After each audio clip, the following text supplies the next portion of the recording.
All right, my friends. Hello and welcome. How the heck is everybody doing today? Oh, I hope you're as good as I am.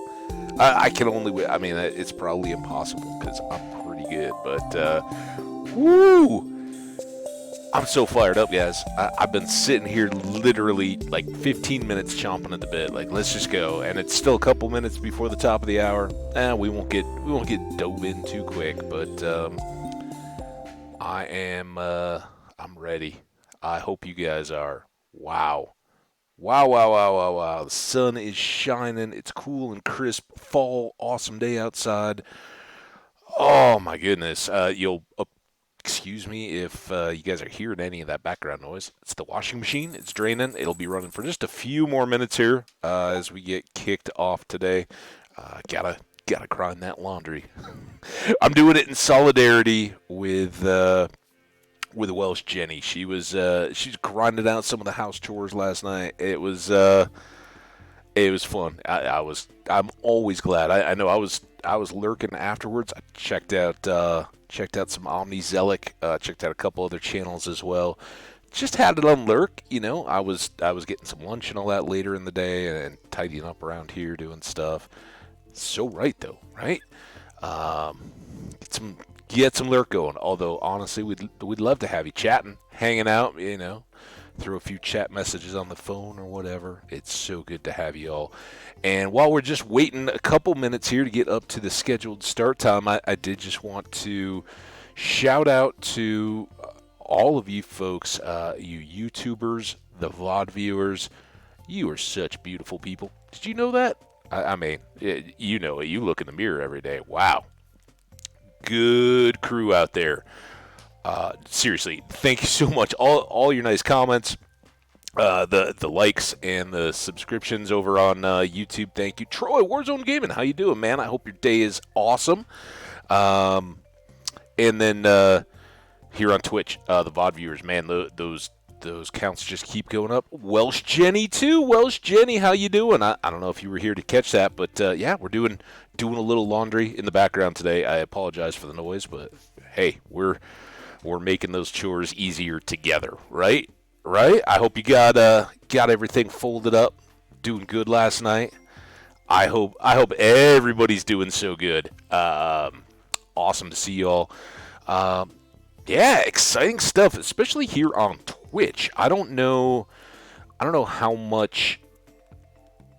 big a thing it is on the news. I'm sure, like, you know, well, don't we always have a little more to do?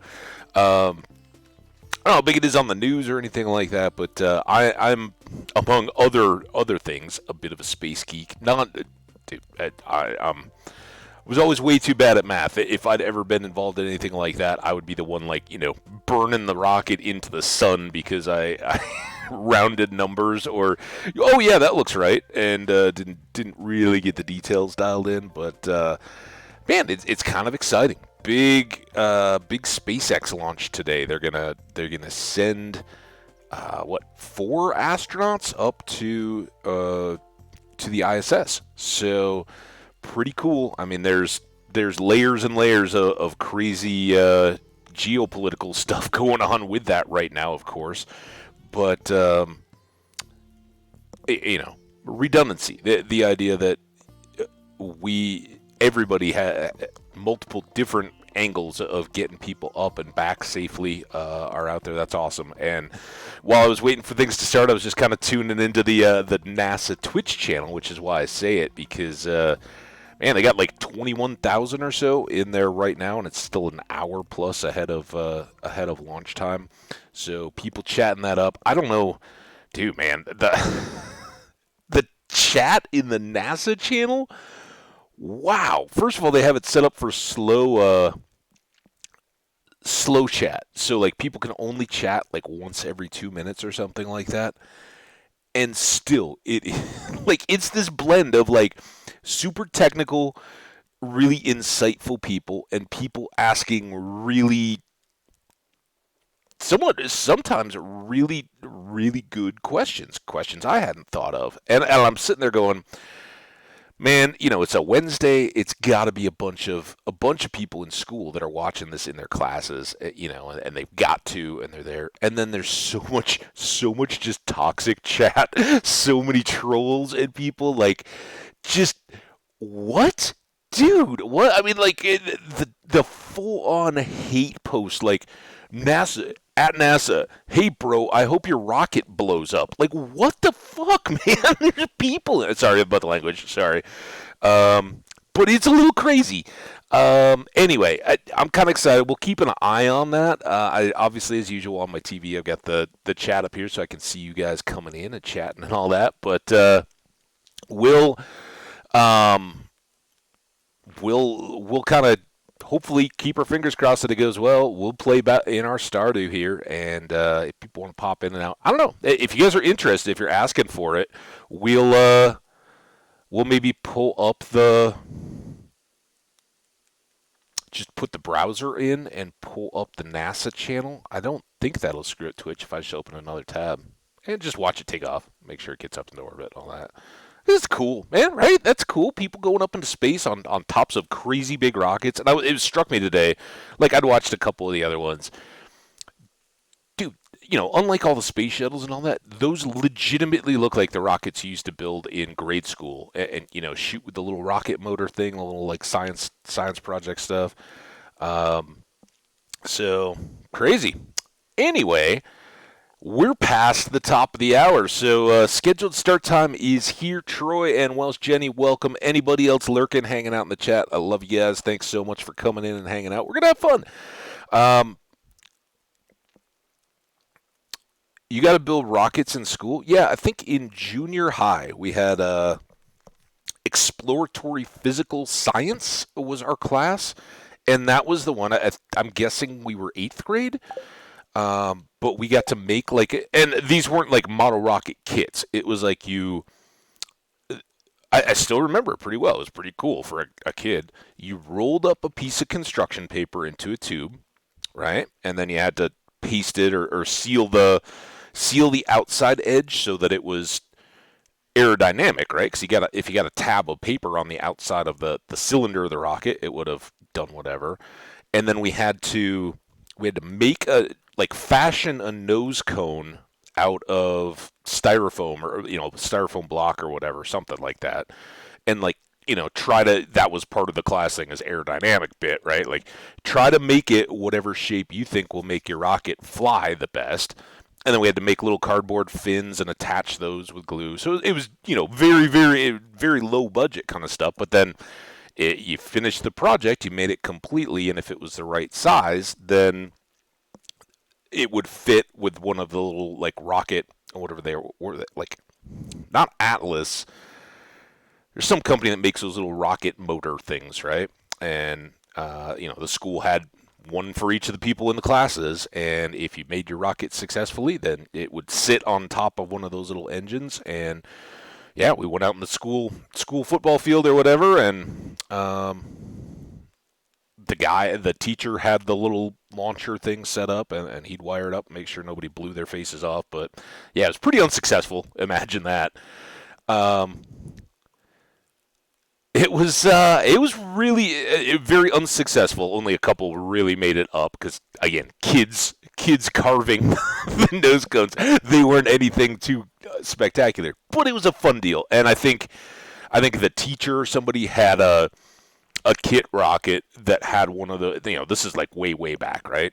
But it would go up, shoot up in the air, and then if it deployed correctly, it would drop like a one-use camera thing, and it would shoot down on the launch site. It was probably what was then a very expensive type rocket. But, this guy was a science teacher, so he was probably into it anyway. And so at the end of it, that rocket was pretty successful, and by the next week in class or whatever, he had this little picture looking down on our whole class of the rocket that had taken off. It was really fun. And obviously, this is 30, maybe not 30 years, but a long time ago. And I still remember the day. I remember the project. It was great science. That was also the class where we did the egg drop. Did you guys ever do the egg drop? I live in a kind of poor town. We have an excavator that is bus cab with seats and roof taken off in place of the seats with the digger thing.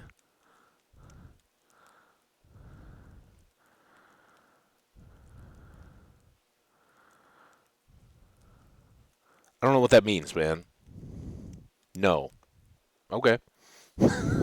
Hey, man, look, we all are kind of poor, right? But that was one of the things we did. But it was also the class where we did the egg drop, right? Did you guys do the egg drop? That's a new material. It's like everybody gets an egg at the end of the week. You have to figure out how to drop the egg off the second floor balcony of the school to the ground, and anybody whose egg survives, and then you had to explain why you were doing what you were doing. And I don't remember. I did not do well. My egg did not survive, but there's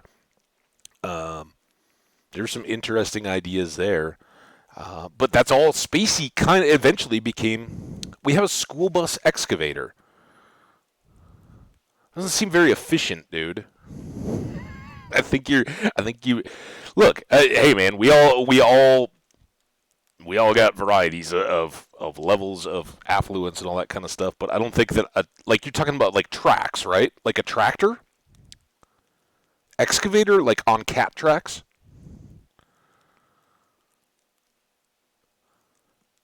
I mean, I don't know how to tell your town people to run the town, but you got an old like VW bus or something. It would be cheaper to run and operate, I think. Anyway, hey, at least you got a bus. You don't have to walk. No, just a bus with the exca. Oh, well, okay. That just sounds kind of cool. If the other school's bus comes around, you guys can mess it up, man. All right. Here's our calendar. Let's get to this game. Should we play some Stardew, guys? Um, Thursday is Jazz's birthday. We don't have much going on until the luau, a week from Thursday. I don't know if we get there today or not. We'll see though. Maybe these days go quick. Maybe they go slow. We'll find out. Um, yeah, I bet. Does that help clear roads? Like you guys have a lot of like down trees and all that? Sorry, I'm getting distracted again. Calendar. What do we got in here?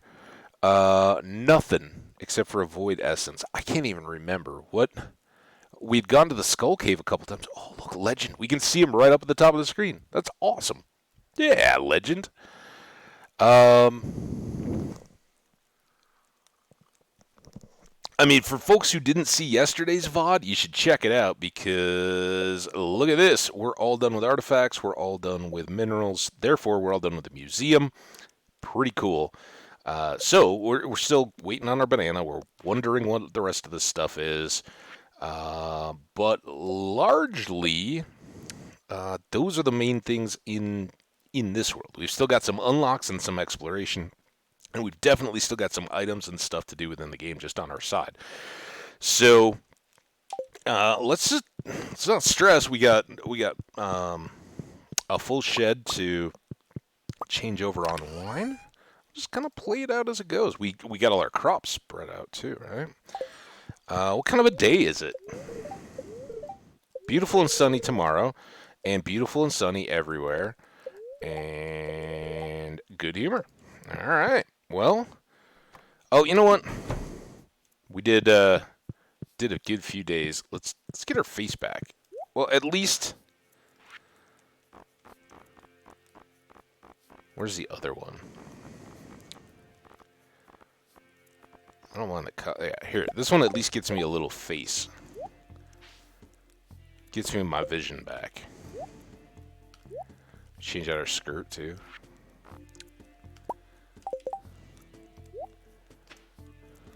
Yeah, there we go. All right. And we got the Bluebird hat. Again, this was one you can buy from the Bluebird trader on the islands. Jody retaining soil. She's well-intentioned, but she doesn't know how we run our farm, so it's an understandable mistake. A lot of people would probably really appreciate that gift. All right, let's cruise around this farm here quick. See what we can get done. Our coffee beans are either already harvested or haven't popped today. All our crops are new, so we don't have too much to do there. Just the fish ponds. the animals, and who knows what state the slimes and the greenhouse are in. We'll go check all those out. Tea will be taken care of for us, so we don't have to worry about that.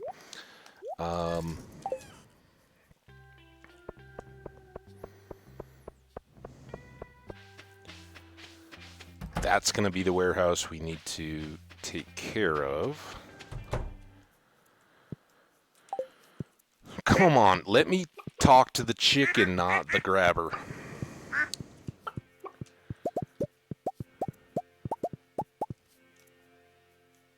Yeah, Wintergrass Welsh Jenny got the wintergrass in. I'm glad you didn't forget, and I'm sorry I wasn't here to remind you for it. Congratulations. How did everything? I don't think we've really talked to the game. How did the night markets and everything end up? You have a good time? Get some good fishing done on the submarine? All right. 250. Again, we split out some of these stacks to go to our other chests. And so, while we're hearing about that, Troy, how's your fall break going, man? You guys gotten to do anything fun? Good enough weather to go do some hiking and stuff like that? You getting out and enjoying fall? Is it, I don't know. Kentucky, right? I'm thinking you've got a bunch of woods and stuff, so I'm betting when the fall colors hit, it's going to be really, really pretty. It's just what I'm going to picture.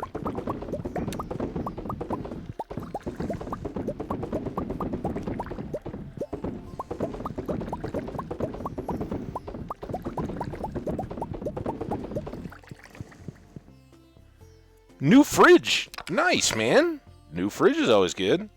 Nope. Just being home alone. Well, you got Hot Pockets? You got iced tea? Sweet ice. Oh, almost forgot. Sweet iced tea. You got Twitch. We'll hang out, man. You gonna do any? You got any chores to get done before your folks get back or whatever? Mom, maybe. If so, we'll give you moral support. That's what we're here for.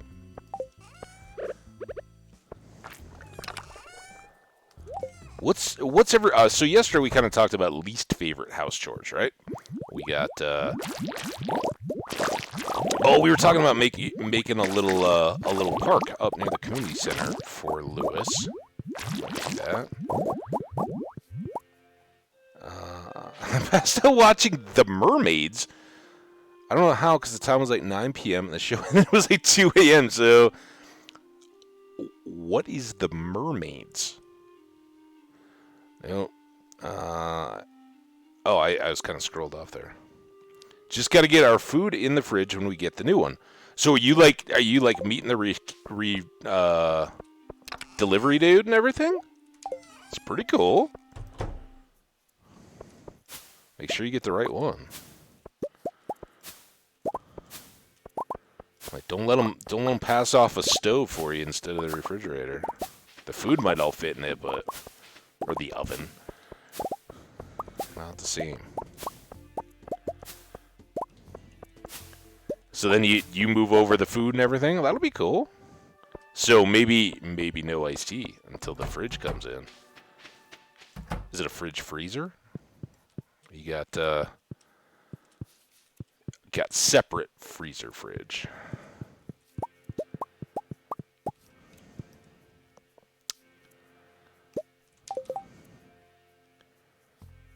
No iced tea? Oh, man, I'm sorry. If it's any consolation to you, I have the last half glass of iced tea that I'm going to have this week because I won't have time to get through a full other pitcher, I don't think, and I hate to make it and then let it go bad while I'm gone. So, yeah, it's Wednesday, right? It's like a Thursday, Friday. Yeah, Thursday, Friday, Saturday. I don't think I would get through another full pitcher of iced tea.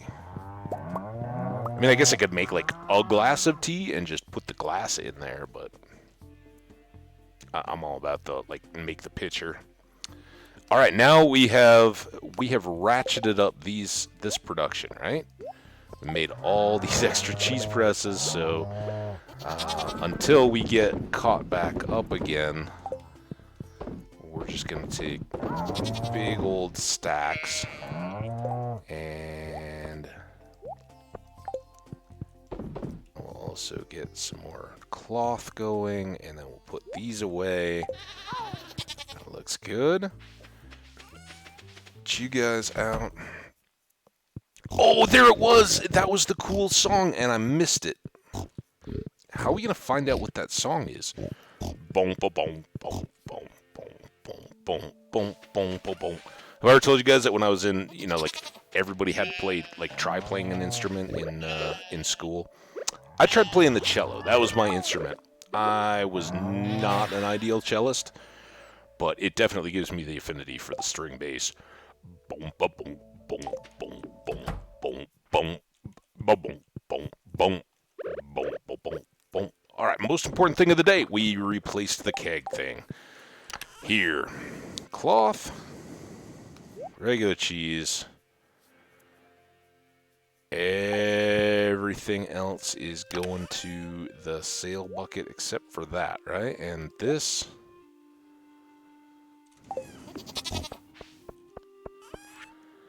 Boom, boom, boom, boom, boom, boom, boom, boom, boom, boom, boom, boom, boom, boom. We're gonna start our day with some big old money, guys. All right, let's come down here. What do we got?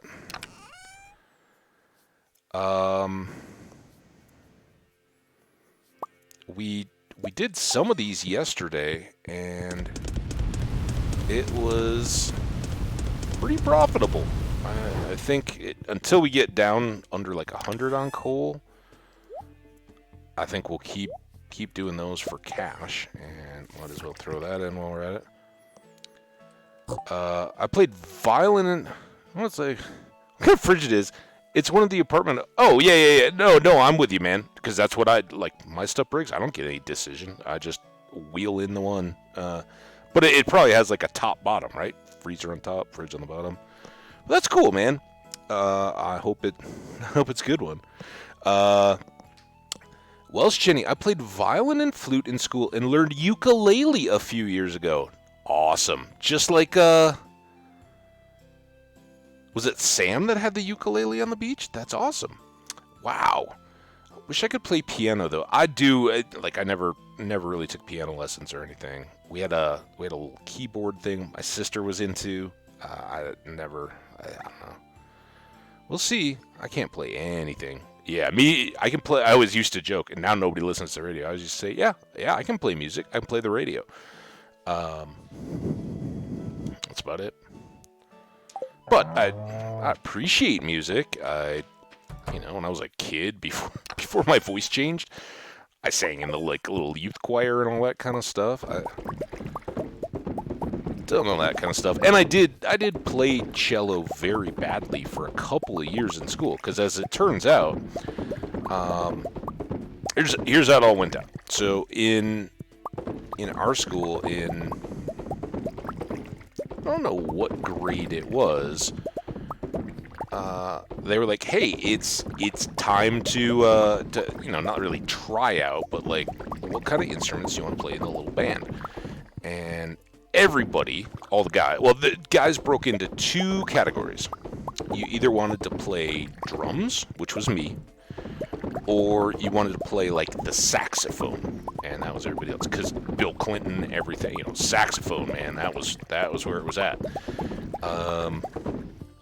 So those were the two. Like you wanted to play one or the other, and I was like, I want to play the drums, and they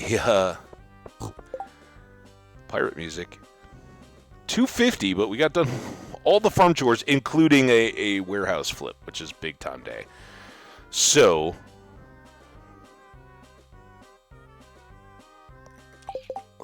yeah, we didn't. Did we not even look at the big board yet? Let's go look at the big board quests. I guess, yeah, it's the second day, so we were just busy with crops yesterday. Yeah, ukulele is like the Hawaii guitar, 4-stringed, I think, if I remember correctly.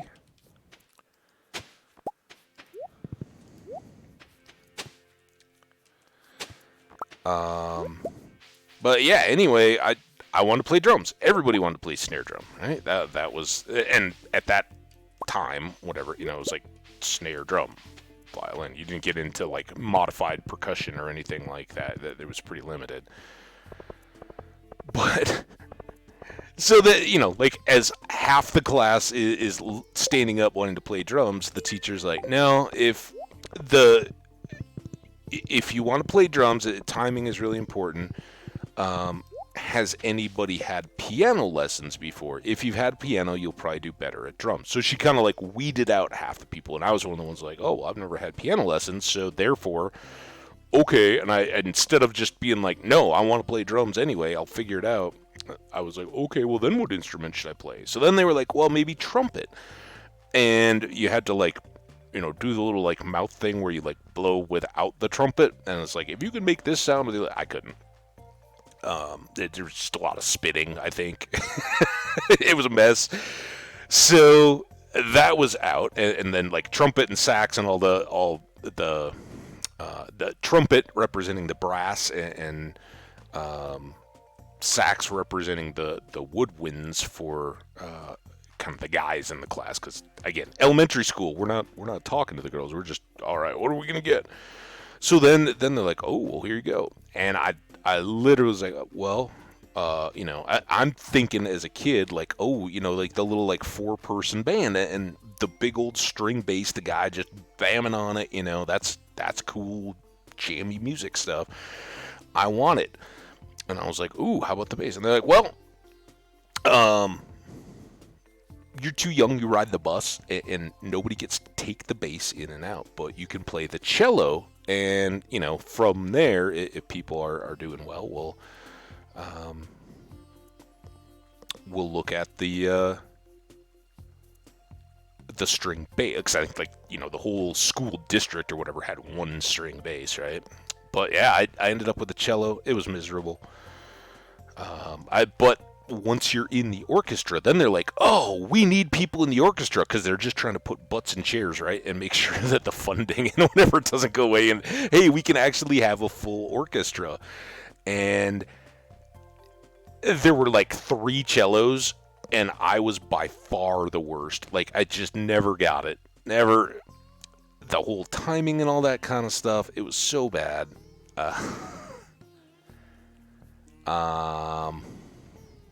So it was crazy. I don't want...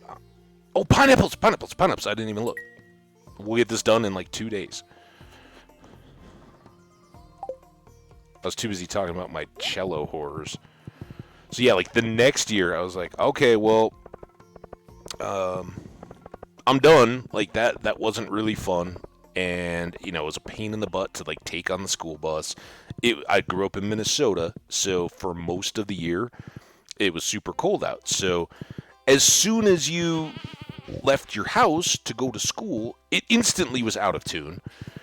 And when you're just trying to figure it out, tuning is really hard. So like I'd go home and try to practice, and it wasn't in tune, and I'd have to try to struggle, and it would never sound right.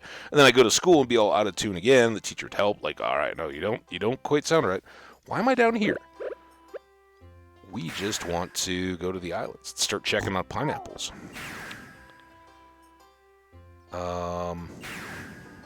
Before we go, I guess let's drop off this stuff. I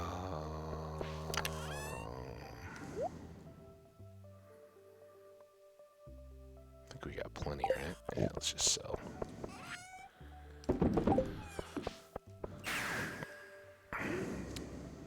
Now.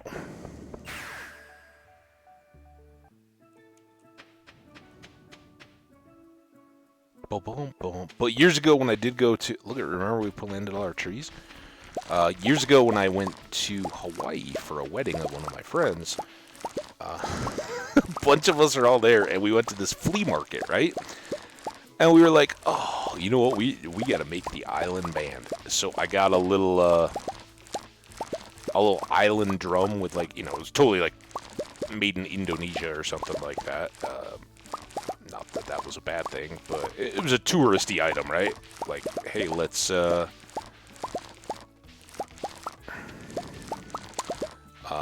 tourists these things. And not even that, you know, Pacific Island maybe. Oblong, kind of bongo drum looking thing. Just one drum though. So I get that. Somebody else got a ukulele, like a little cheap one, not like a super nice one or anything. We basically all just got instruments. And then we had this like, it was kind of before Airbnb or VRBO or anything like that, but same idea, right? We had a rental house, and we went back and made horrible music that night on the deal. So I had that drum for a long time, but then the little like skin that covered it, the drum head, broke because it was just cheap. And I don't know. Maybe you could have maintained it. You know, like I don't know if you have to like condition them or anything to keep it from drying out, but it just sat on my shelf, and when I next pulled it down to dust it or whatever, it had torn around the outer edge, so it didn't have the seal anymore. Well, that was my only drum.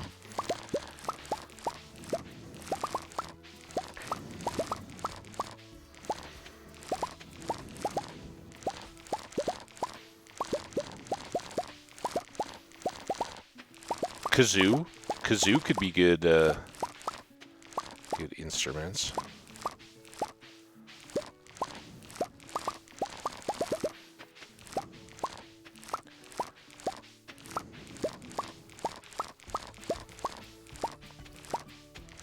Do. All right. This should. Let's see if this will take care of our sales. Yes. So we got a 27-day quest done, and we'll keep the ancient fruits. And we will clean up... Oh, I gotta get the sword back in its right spot before we do anything too serious today.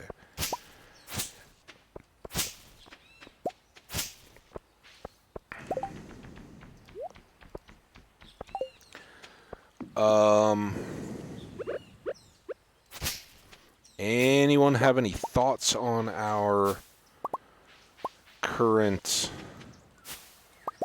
golden walnut situation? Is today memory day? I feel pretty good today. I don't know.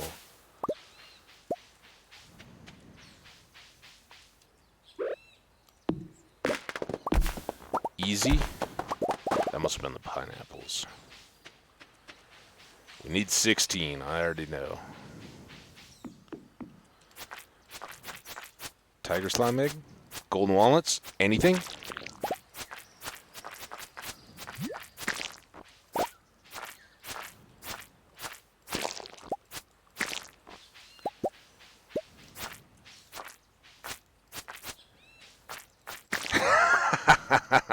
That's me, I'm the noob.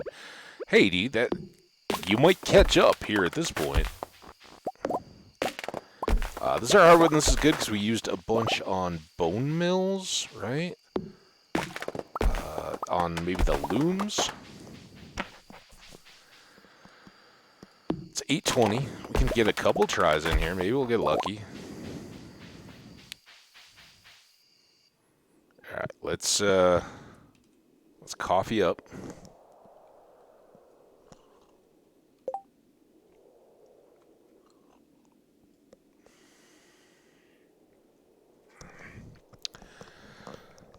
Whew.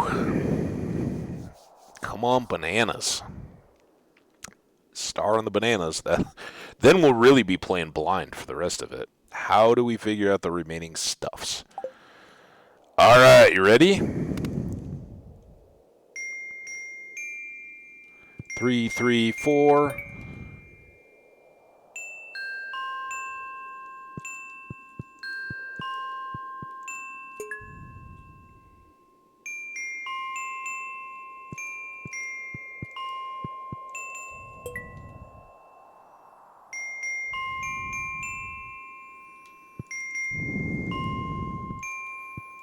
Dang, 2 there. Oh, man. All right, we were close, though. But that was like second to the last stop, right?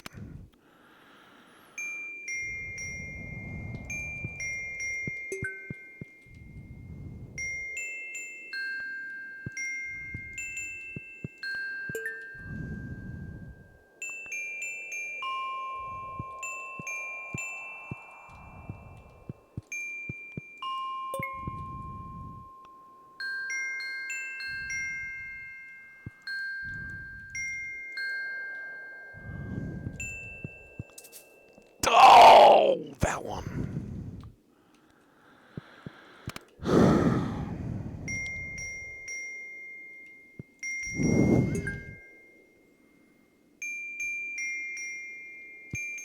Maybe this is finally getting me the mercy one.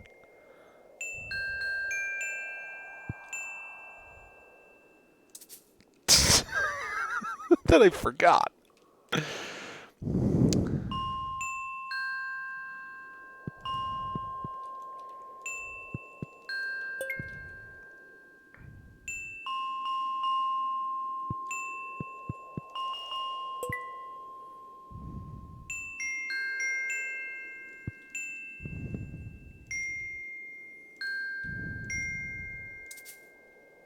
What?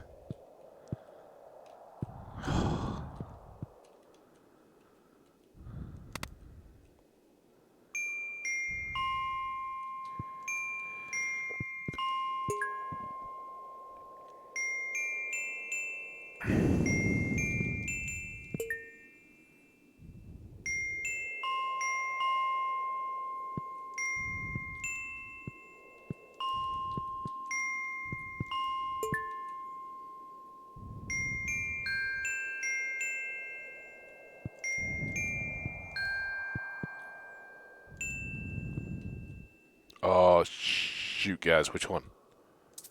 Dang. All right. There. But let's stay.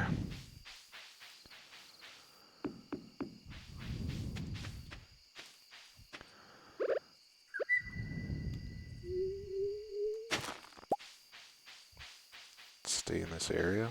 Come on. Get.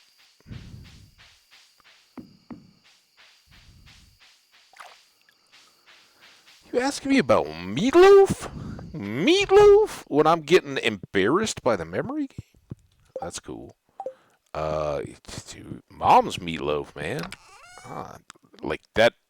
That seems like that has to be the answer for everybody. What kind of meatloaf's the best meatloaf? Mom's meatloaf is best meatloaf. Always, forever. I don't care who your mom is, what she puts in her meatloaf. Your mom's meatloaf is best meatloaf. Well, Jenny, you make a good meatloaf?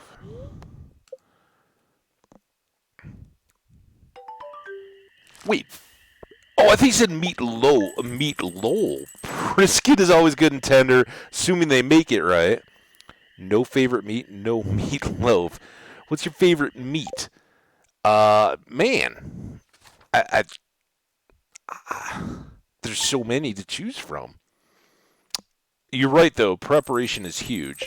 So, I'm Habbage, so ham is certainly in the list, but it's got to be a good ham. Petite jeans, delivery hams are pretty top notch. You're right, though. Brisket is total hit or miss. Some brisket is divine, just so good. Other brisket is dry and tough and garbage. Same goes with ribs. My buddy with a smoker pretty much ruined me on any kind of like restaurant ribs. They aren't the same as when he makes them straight up on the smoker, and they're just that little bit above fall off the bone where they cling to the bone. You got to kind of like get it in your tooth or your teeth and pull just a tug, and then the whole thing comes off. Like it just releases, but it's not, if you pick up the bone, the whole thing's not going to fall out. That's overcooked a little bit. So ribs, obviously pork is a theme here. I love a good fillet. Who doesn't?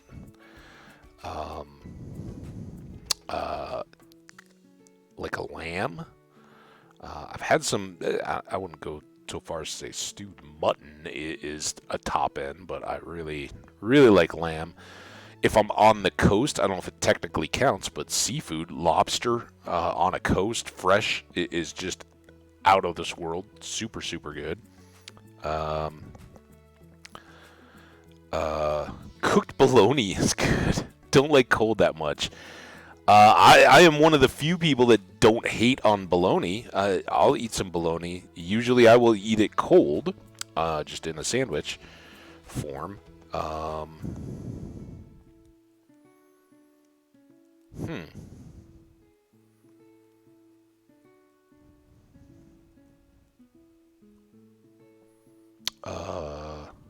Then, like, particularly in a curry or seasoned chicken, a really good hand-fried chicken. Oh, that lamb is good. Oh, of course, dude. Yeah, there's not much barbecue you're not gonna have found that I haven't experienced or know what you're talking about. Yeah, burnt ends. I had some just the other night. They weren't ideal. The place was more about the location than the food quality, but and hanging out with friends and all that. But yeah, I had some burnt ends just the other day. Good humor spirits. All right, let's go. Now this is dangerous. We'll go give this another try early in the morning. See if we can catch the spirits napping. Is this easy for everybody? Am I really, like, getting old? I don't even know. I used to, like, part of my job was like, oh yeah, your phone number is blah blah blah blah blah blah blah, and I'd give the whole 10 digits right back to them. And that's why I was trying to, give these all their numbers. 4451.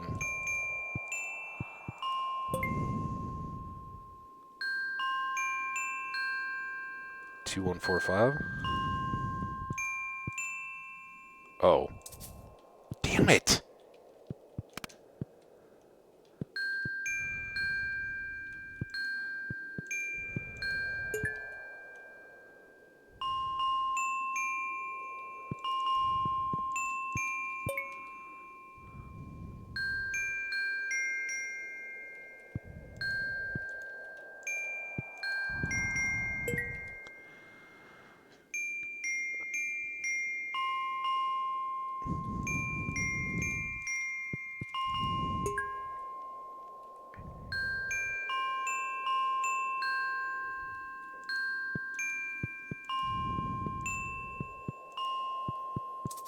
Oh, it went that way.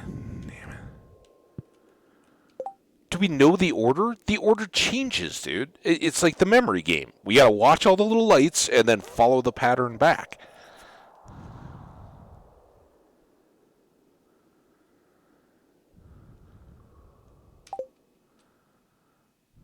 Yeah, and like it changes every time.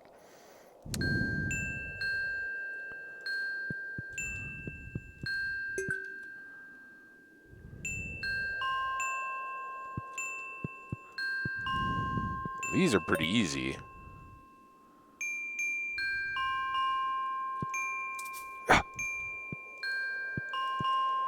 Oh, did it count that? Damn it. That was just a misclick.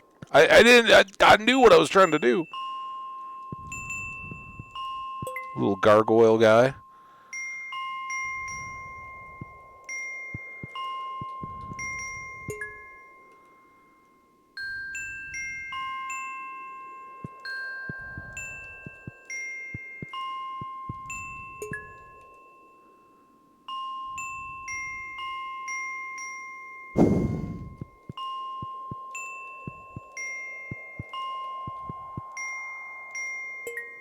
Come on. That was only 3, though? Oh, my God. All right, well, we finally played the memory game. Hooray! So now... I can't believe you guys were still watching through all that. I think I would have moved on, like, oh, this is too painful to watch. All right, we got to get back and farm for today now. But what do we do now about golden walnuts? I'm very much open to ideas or suggestions. Look at all those truffles, though. Nope, nope. We'll come back here with the truffles, but we got to get these dropped up. What? Oh, how long we've been napping on that, having moved the wine. Okay.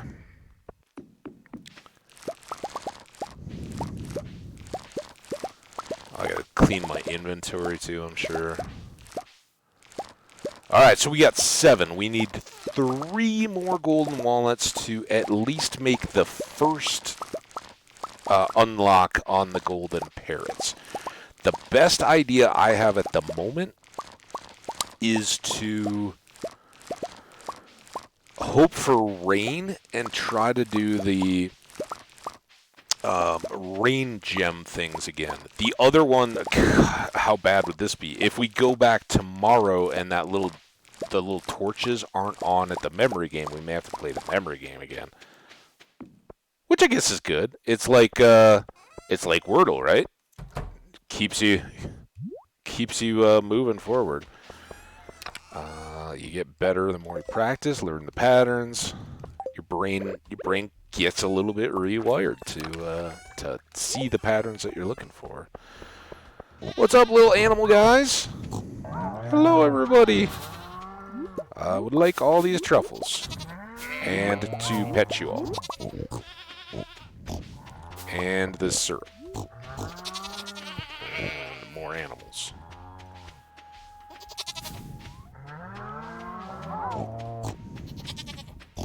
I see that one back there, but we haven't been this way. Anything? Oh, there's a heart. One more here. One more there. Alright, and... oh, no, there's more here. Oh, don't lock the pigs out. Alright, before we go... this is accidental, but... Crane game, it's a catch. Crane game, wedding theme, movie theater. Movie theater. Alright, so pirate theme. I think everything after that. Let's play these one by one and see if we can find the string based on. Alright, this is the movie. This is the shopping mall one, right? That's what I've been calling it. Do.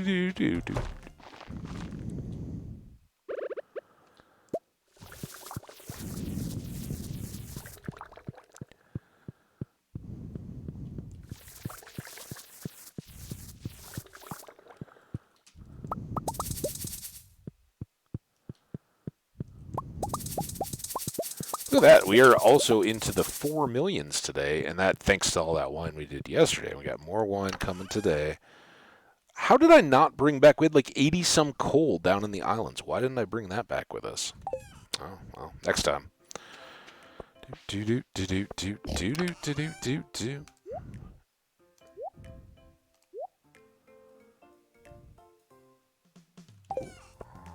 don't think I'd ever heard the little snap underneath that.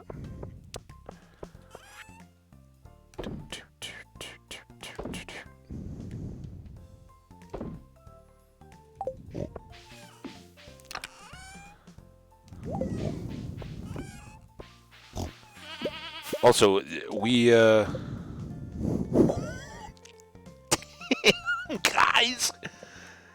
16.5 out of that quest, and it took us, what, like 6 hours from the time we looked at the board to the time we were completely done harvesting the field? And that didn't count all the money we made off the sale itself. Give me more of those, Gus. No more of these tarot. Or, Caroline, was that who? And we're going to sell those. Do.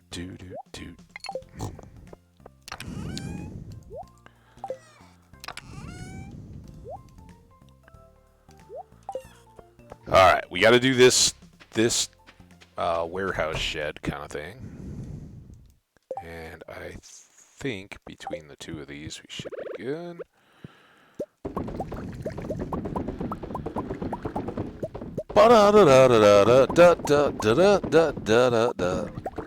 So we will have to go advance the jukebox, because that will drive me wild here in a bit.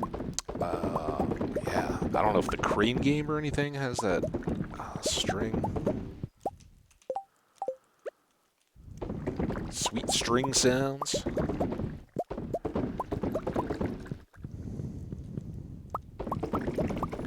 Also, this month, summer, we need to keep an eye on the basement.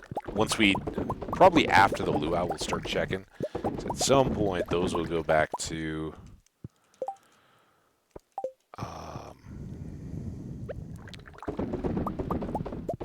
full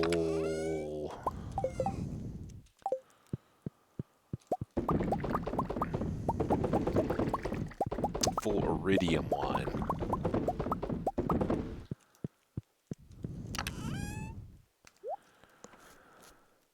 124. I know we missed some, but it seems light. Truffles done yet? Nope.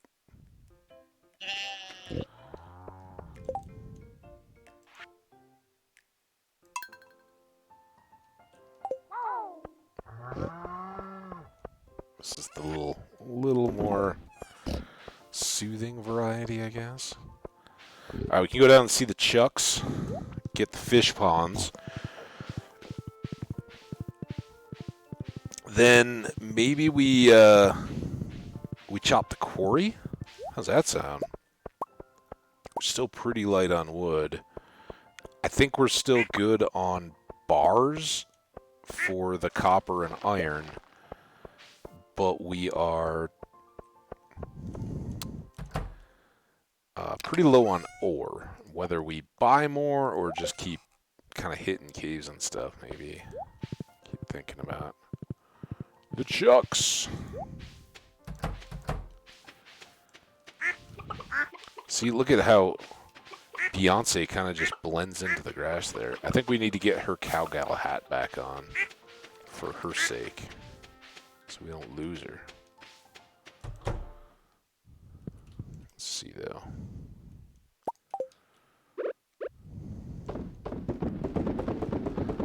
We will look forward to tomorrow finding out if we can get a new gift idea for Jazz. I know she likes plum pudding. I know she likes fairy roses.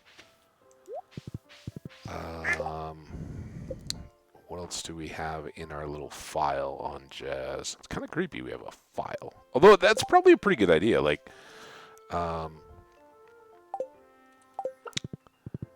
keeping, like, you know, favorite movie, favorite game, favorite kind of drink, that kind of stuff for adults, for your friends, so that if, you know, if a birthday or something sneaks up on you and you need a quick gift idea for them, you can just get them taken care of. Papillo.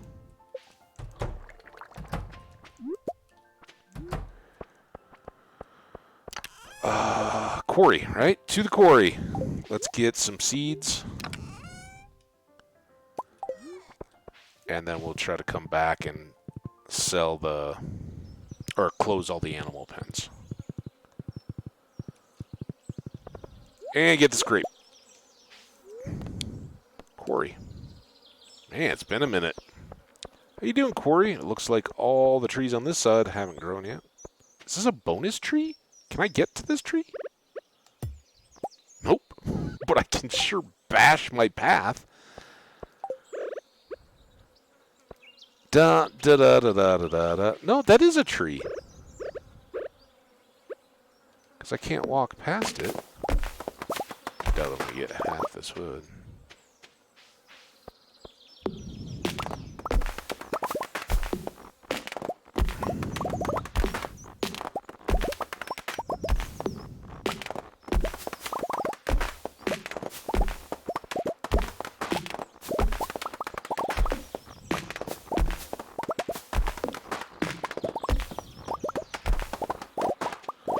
Do do do do do do do do do do do do do do do do do.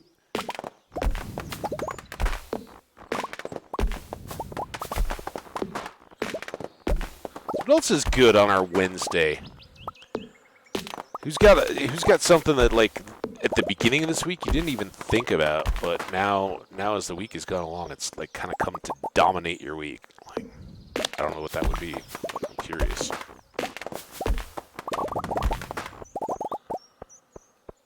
You found a new show or something like that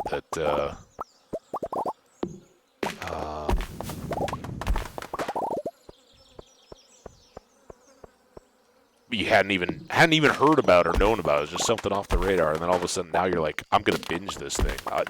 This is my week now. I am gonna be watching this nonstop.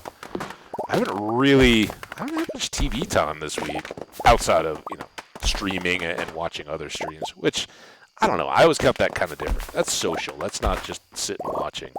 Like TV time, that's evening. You're just chilling maybe after dinner or whatever. Winding down, throwing a movie or show or something. I think that was not a tree. 840.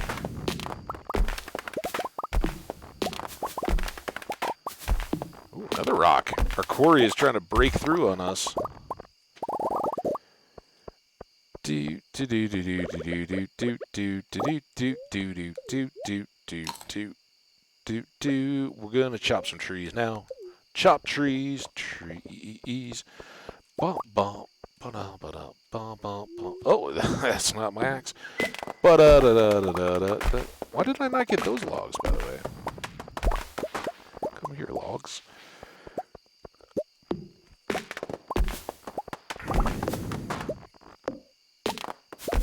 So we gotta wait on stormy or rainy weather on the islands. And then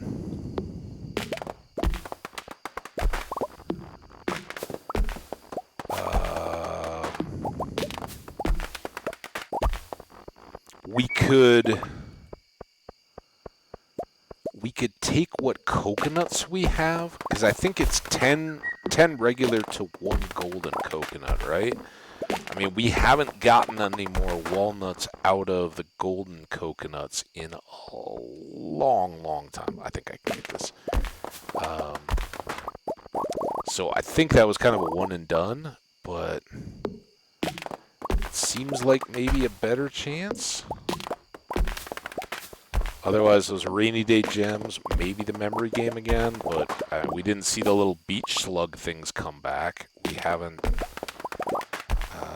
gotten asked to find more bones for snails or anything, so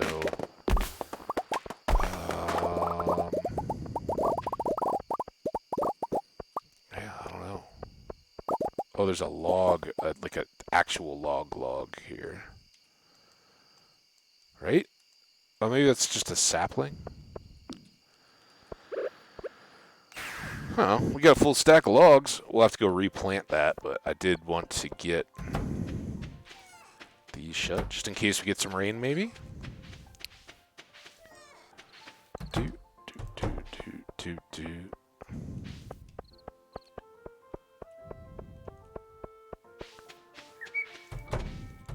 And we might be right back over here to open these up again tomorrow, but 12. Were there more truffles? I don't know what time of day the truffles come out, but looks like we got through there close enough to get the full production. So we'll have to replant trees. I think we may need to go back up and replant at the railroad tracks, although we may have gotten seeds in, just no fertilizer. We're going to have a big old money day today.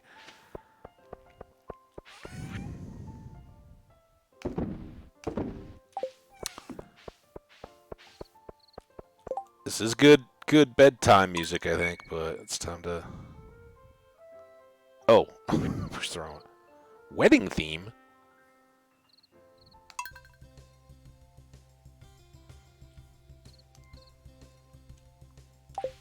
This kind of sounds like I know it's not at all, but it kind of seems like the kind of music that would be in the style of music of the never-ending story, like at the after credits, like young kids '80s kind of movie, adventure and all that, and then maybe got a little scary, but everything turned out all right in the end. And then when they're rolling the credits, when everything's been resolved, that's when they play that music. All right, Jazz tomorrow. We're gonna find out what she's got for us.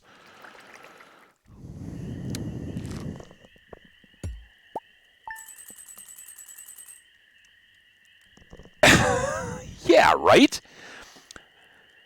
321, 961, 340 total. Again, 18 grand. That's not terrible, right? And of course, we just absolutely killed it. 34 grand on truffle oil on top of the 286 out of ancient fruit. We missed a few. It should be 127. I know the outside keg was missing stuff. Right. Stranger Things. I know. I'm telling you. And at the time it was all corny and cliche because they're all like copying each other, right? And the best of them, the '80s classic movies that we kind of grew up on rerun TV and all that, those are the ones that stick with you and last. All the music, like Ferris Bueller's Day Off, all the music that was in that, it still holds up. Blues Brothers, right? And that was really before my time when it came out, but the music in it, phenomenal. They're classics, and that's I think what a lot of times helps a movie stand the test of time. Do you have music that's going to represent the time of that movie, or go back from it to tell a story, and holds up, goes forward, and yeah, Stranger Things has done a really. I think it's 100% easier to make a nostalgia movie, and of course, Stranger Things isn't just nostalgia, right? It's got all the sci-fi horror kind of stuff, but putting it in that sci-fi period, and it's the popular one, right? We're at that number of years past that kids can look back on the '80s and go, "Oh, this is cool. This isn't the era that I'm looking at my parents having been in school. It's a little bit off of that, so they're having a blast with it. I remember when I was a kid, it was kind of the '60s, like you know, um, kind of showed up. But the '70s weren't cool at all when I was a kid. In the mid '80s to mid '90s, kind of, before I got to college, but that kind of high school and younger era, mid '80s, mid '90s, and the '70s were just like, dude, you'd look at movies and all that and be like, what were these people wearing? Now all of a sudden, even that stuff is becoming cool too. Um, it's funny. I love it.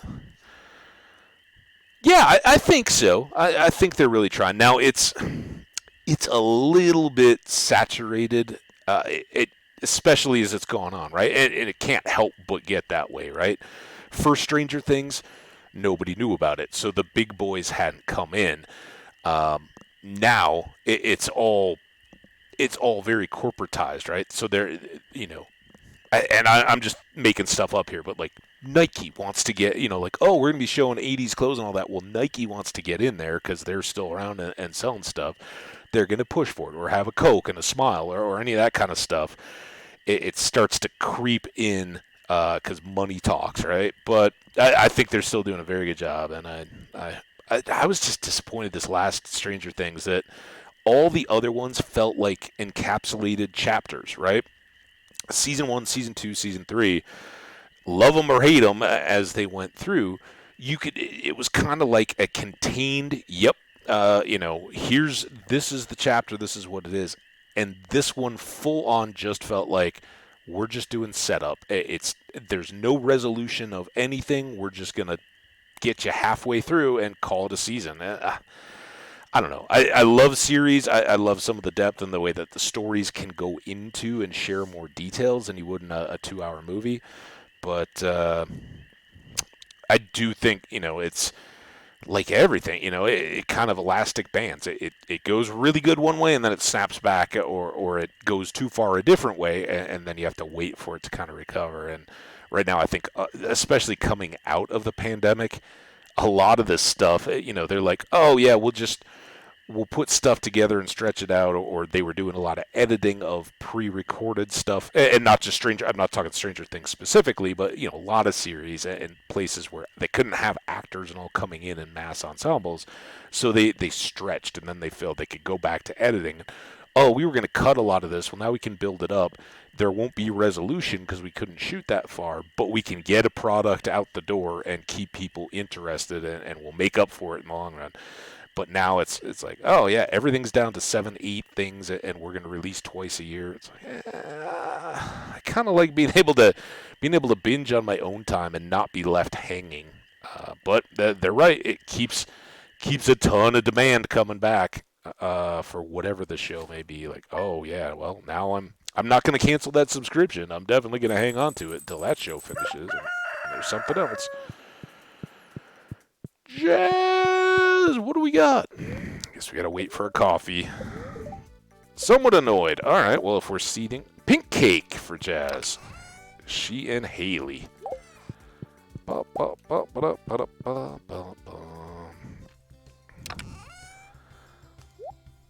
66 of those. We can take those in. Yeah, this one we may chill with for a bit. I'll hang on to that purple mushroom. We might get some crops now, right? We should be. It's no, tomorrow maybe. Well, Deluxe Speed Grow. We could have something on the 4th. Speaking of something, we got these. Oh, we got peppers. Oh, and look, our Junimos are getting some of them. Now, they won't get to the far edge of that field. I don't think they'll touch this one at all. But they'll save us a little bit of time. All right, you guys get those. Good job.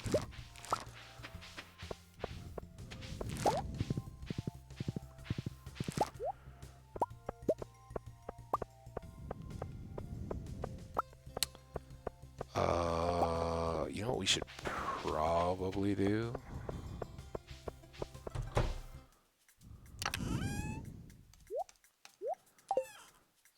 Here, let me do that real quick.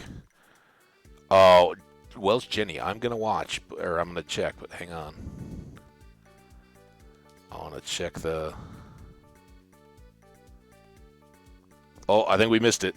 The launch happened. I just went to check. The rocket is going up. There's a big orange thing. Here, I'll try to get over here for you. We can see the capsule going into the sky. It was like, oh, it's about time. We should go check and see how close they are on that launch. They did it. Hopefully all goes well. NASA.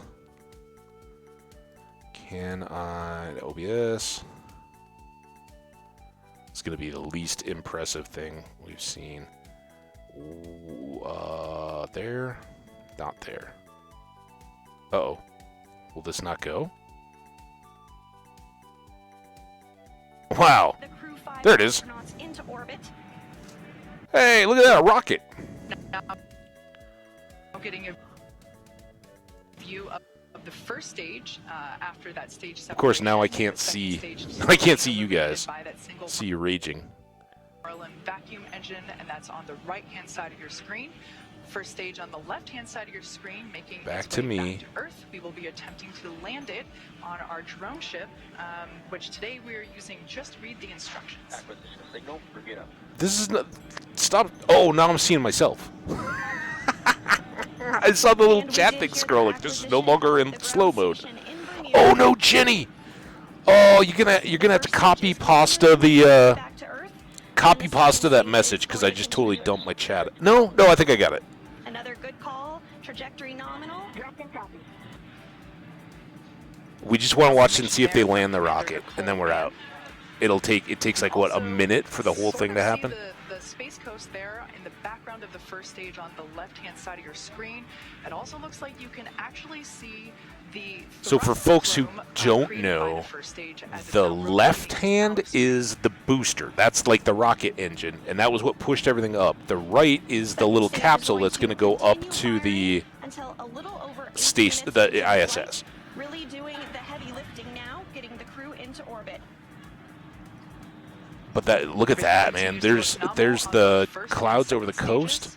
As I mentioned before, the first stage will be making. Oh, that looks. I love that look down below to the ocean. That looks amazing. Florida in the Atlantic Ocean. So we can see now that. Oh, so cool. Good confirmation there that we have good trajectory. The second stage now traveling over 5,400 miles per hour. That's a little quicker than us, even on coffee. Crew is pulling a little more than 1 G right now. That's going to continue to ramp up. Oh, thanks for copy pasting. The second stage cutoff here. I think that's a lot because kids today need a lot more stimulation to keep their attention. If you remember when we were here, so much could be left to our imagination. Like, there's nothing more scary than what's in your own mind, right? Yeah. I think that's why TV and movies were so successful back then. Three of the the Merlin M1D engines on the first stage. We ignite the center engine into radial engines to help slow it down as it re-enters the Earth's atmosphere, and then the second final burn, and that will be the landing burn on our drone. So that's just a weather pattern? Oh, that looks. It looks like a big old squid, doesn't it? It looks like a Junimo with its legs hanging down. That little white cluster at the top. I'm looking at it kind of tilted sideways, like the right of that left screen is the top. Yeah, I kind of joke about that all the time, like, and especially if we go back into playing Minecraft and you hang out at all, Jenny. That's what I talk about all the time. Is like people that are like, oh, there's nothing to do in Minecraft. You're expecting to be hand-fed everything. Like, you've got a whole world here and tons of stuff to build with imagination and creativity. And, there's people that have done everything in a stupid little game like that. Just over 6.5 minutes ago, and certainly terror. Oh my gosh, what is not scarier than our own heads, right? In fact, like, it doesn't take most of us a lot of exposure to scary movies to go like, okay, I'm not really that scared. Little kids, that's why you're like, you got to be careful because you'll have nightmares. Most adults, they may get a jump scare. They may be like, oh, this is a creepy movie, or oh my god, that was not something I was down with. The gore was just over the top. I don't need that. But it's not usually something that you then, that night you go to sleep and, oh my god, I'm having nightmares. It's coming after me. Whereas childhood imagination, I remember for how many years, like, you'd walk down the basement stairs where it was all dark in the middle of the day, and you had to reach around the corner to find the light switch, because if you looked into the dark room, there might be monsters or something scary in there. But if you turn on the light, it was all going to be fine, right? And it wasn't that you really thought there, but the scared of the dark in those spaces, and just your imagination could fill in the details. And that's all in our minds. It's so good. But you're right. I think it's easier to not sit and rediscover that your mind will fill in the pieces. It's something I'd love to chat with Omni Zellick more if he ever comes around again as a writer. How much that stories talk about how, like, characters write themselves, and they'll talk about how, like, the story went in a direction. And something I've read some of Stephen King's nonfiction stuff on writing and what he's done, and he talks about, like, oh yeah, this story just started going, or this character required that I do this with it instead. And is it like yoga meditation kind of stuff? Not really, but it's that idea of putting pen to paper or a paintbrush or, digitally painting with pixels or something. Your mind is like, no, go this way, do this, or, oh, this is the next thing to go. You didn't plan it. You're just sitting back and letting your imagination quotes run wild, right? It's There we so had good. But confirmation that yeah, sometimes that's what has makes shut the down scary really scary. simultaneously. The entry. Uh-oh. And Oh, now that's back right. The home camera for a kind of always good cuts out when insertion. it gets We low. will coast for a few minutes. There we can see the drone ship Oh, here it coming is. into view as Falcon 9 attempts. Stage 1 landing leg deployed. You can see those landing legs have now deployed. So I think we're laggy. You can see on your screen, and you can hear by the clapping and cheering. Yeah, they get to hear first. All right, that was so cool. Thanks for your patience, guys. That blows my mind. We just send up rockets, and then like within a minute they come back down again. And again, that's All right, we need OBS to get back to the game. Come on, game. And then I need to get. Oh, I am on the TV. Dude, I just. Hey, we live in a crazy time. You know, our parents, they couldn't sit around and watch that kind of stuff. So, very, very cool. All right. I'm not muted, I don't think. I think everybody can hear me. We got a game window here. We're back in the chat. Well, Jenny, I see your messages both on my TV and back in the stream viewer. So I think everything is working for me. If anybody else comes by, we should see them. And let's go. We picked up all the coffee. We are hanging out here in the preserves area. Nothing to drop off. Now we got to let all the animals back out after we just closed them in. The Chucks. Sinedra lives here. Sinedra, the most recently active of the folks in the Chucks land. Troy's kind of all over the place. I think he's got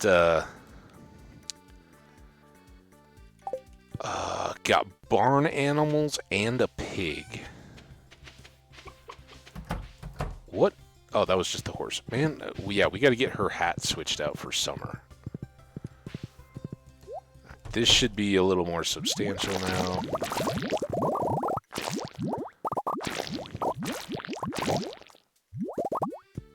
Do.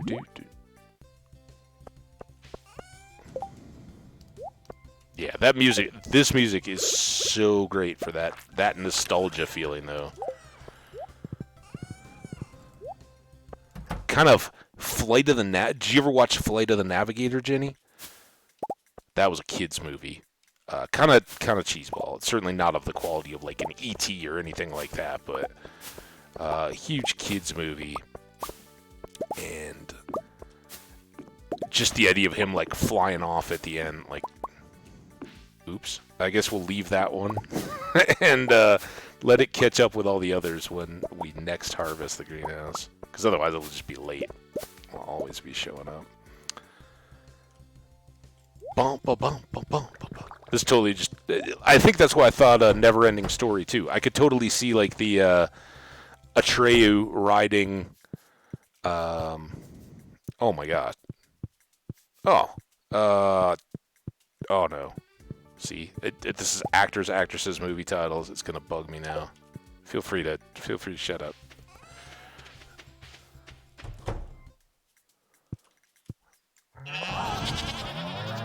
How can you diss a luck dragon?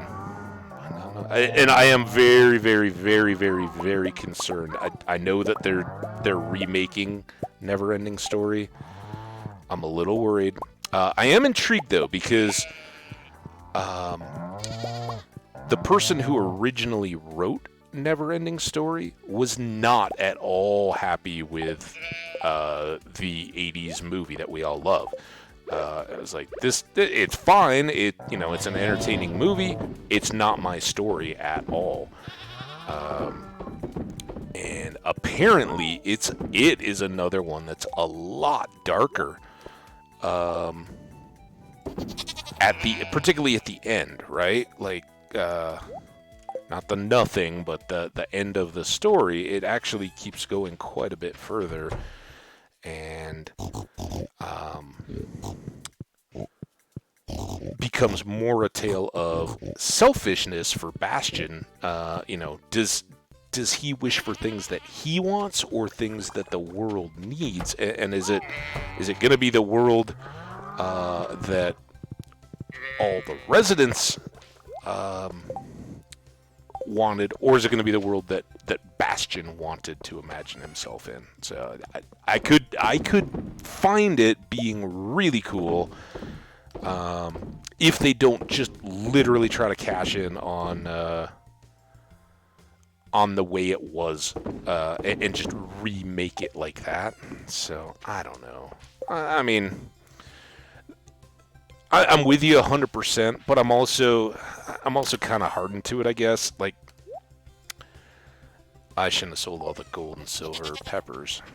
But again, we could probably skip a year of pepper poppers. And can I get in here? I guess I don't really need to. I need to go in the coffee one.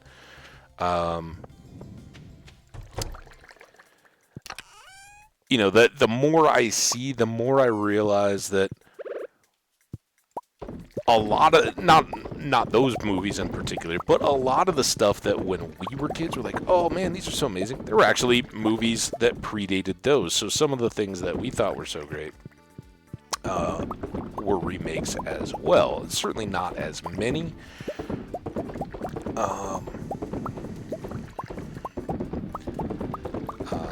But yeah, you know,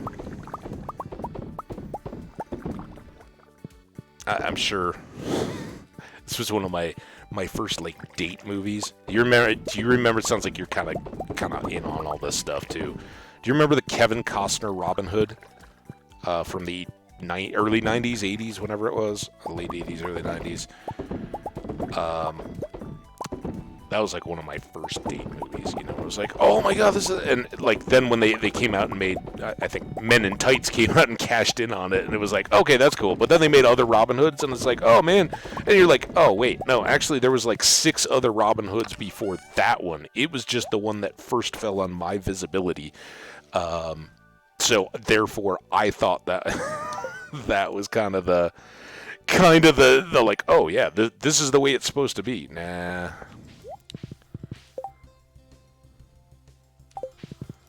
Just somebody's take on it.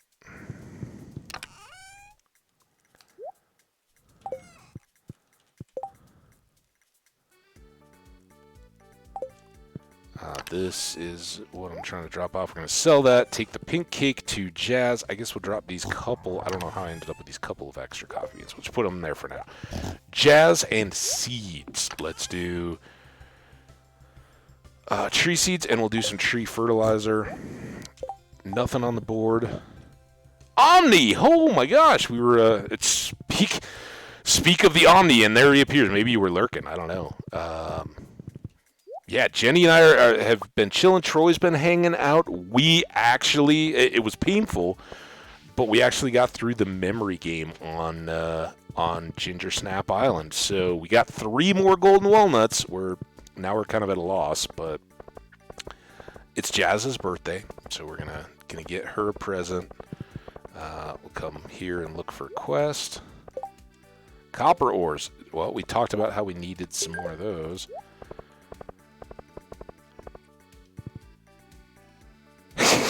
Yeah, you know, there's farming, and I was talking about 80s movies. You distracted me, Welsh Jenny. All your talk of remakes. Oh, wait, that was my talk. Jazz? Not in here. She's probably jumping rope under the tree, right? Omni, I know I was in you the other day, or in the your chat yesterday, right? That was yesterday? But I saw on YouTube you had your birthday one up. How did, I didn't get to see all of it. How did that, how'd that stream go? Hope you had a good time. And hope your stream went good. Like I said, I was kind of set to lurk, because I just ended, you know, you have to kind of get back up, move around a little bit, and or catch back up with all the things you put on hold in real life while you were streaming. And then I came back, and is that just kind of like your background? It was on like an open book page, and I guess he had to wrap up or something. So maybe that was, he said he had a phone call or something too. So maybe something just came up. But I apologize if he kept going later. I saw it had basically wrapped up, I guess, and got on with my own stuff. But yeah, we were talking about imagination and how imagining scary things is way more potent than being shown scary things, like in a show. Maybe how your brain is so surprisingly, it goes in directions you didn't plan. And that was what I was kind of talking about. Was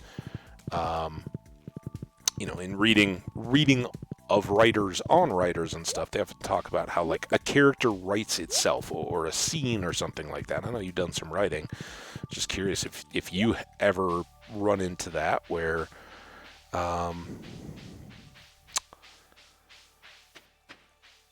a scene or something like that, you didn't plan on it going that way, but as you just kind of sat there and were typing or whatever, it just took off. We still haven't found Jazz. I just got a little forage wild there. Yeah, she's usually like, she's there, she's under the tree, or she could be, I guess, at the beach. Think they would have taken her on vacation for her birthday? My roommate. Hey, we're having intellectual important conversations here. We're writing the movies world. Yeah. My roommate came home, and we've been moving this month, so I've been trying to spend as much time with her as possible. Oh, right on. That's cool. She's like my sister. That's why I usually stream at night. Hey, imagination. So that's why the way I write, I have certain scenes in my head, usually the beginning, the first parts in the middle, and the end, and then I just fill in the blanks to get to those points. Okay, cool. Yeah, that's... I don't know how we got there, but yeah, we've been talking movies and music. We've got an awesome song going at the farm right now that makes us think of 80s like kids movies, like Flight of the Navigator, The Never-Ending Story, stuff like that. And the song just totally reminds me of like the credits and like flying over clouds and all that kind of stuff when everything is resolved happily and everybody's doing good. All right, seriously, Jazz, where are you, girl? Sorry, Jenny. Yeah, don't be sorry, man. We like to totally sidetrack. I know you were talking in your stream yesterday. Like, oh man, I'm so sidetracked, dude. You haven't been hanging out around here nearly enough. If you think you're more sidetracked than we are, they might already be gone. I'm chasing, full on chasing now. Nope. If they were here, they're gone.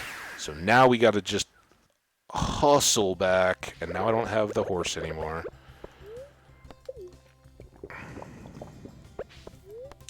Jazz!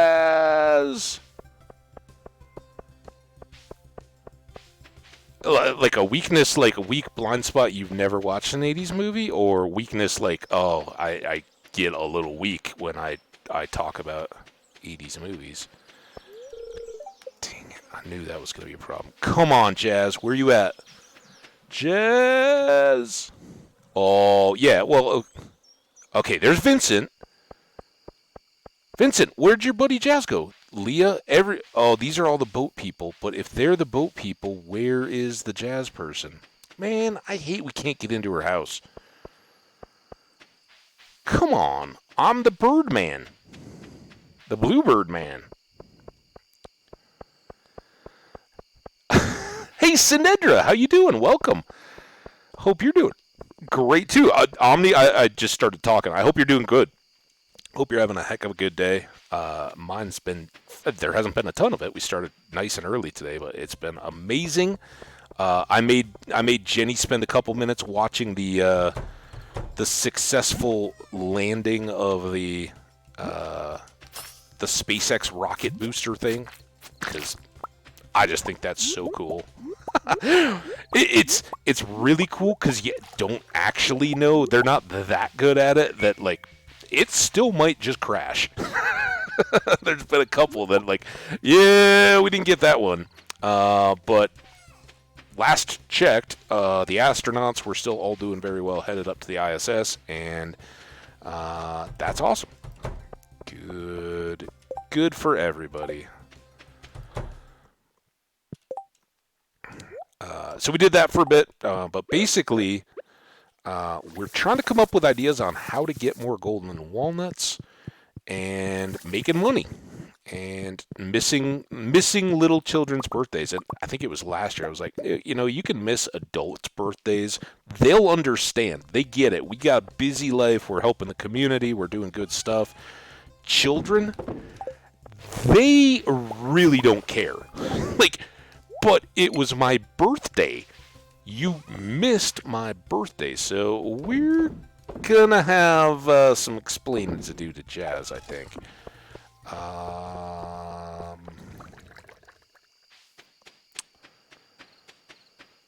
Oh yeah, 80. I mean, I'm sure we all kind of grew up on the 80s stuff as older. I don't think I saw like a live new horror movie until the late 90s, 2000s or something.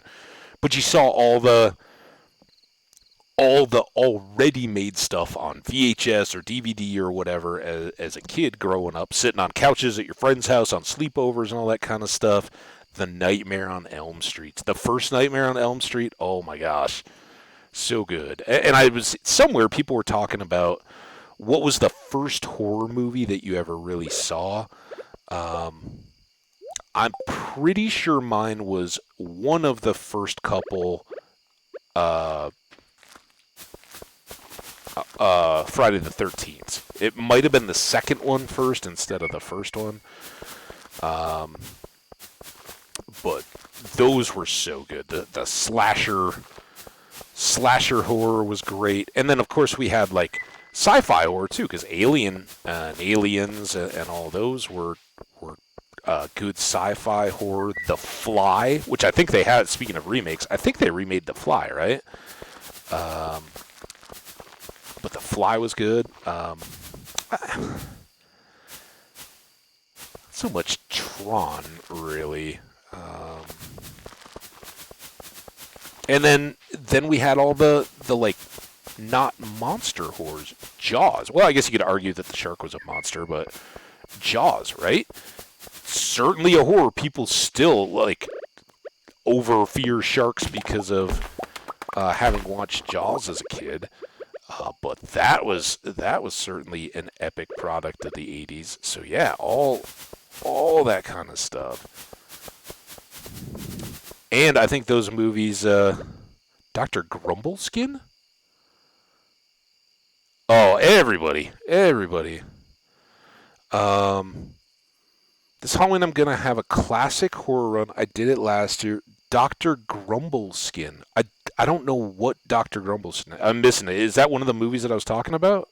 I don't know. Yeah. Fly, so good.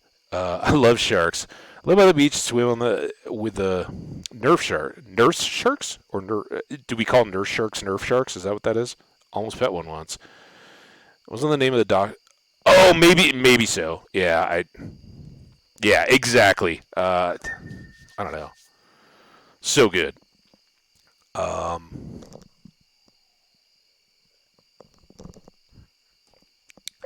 what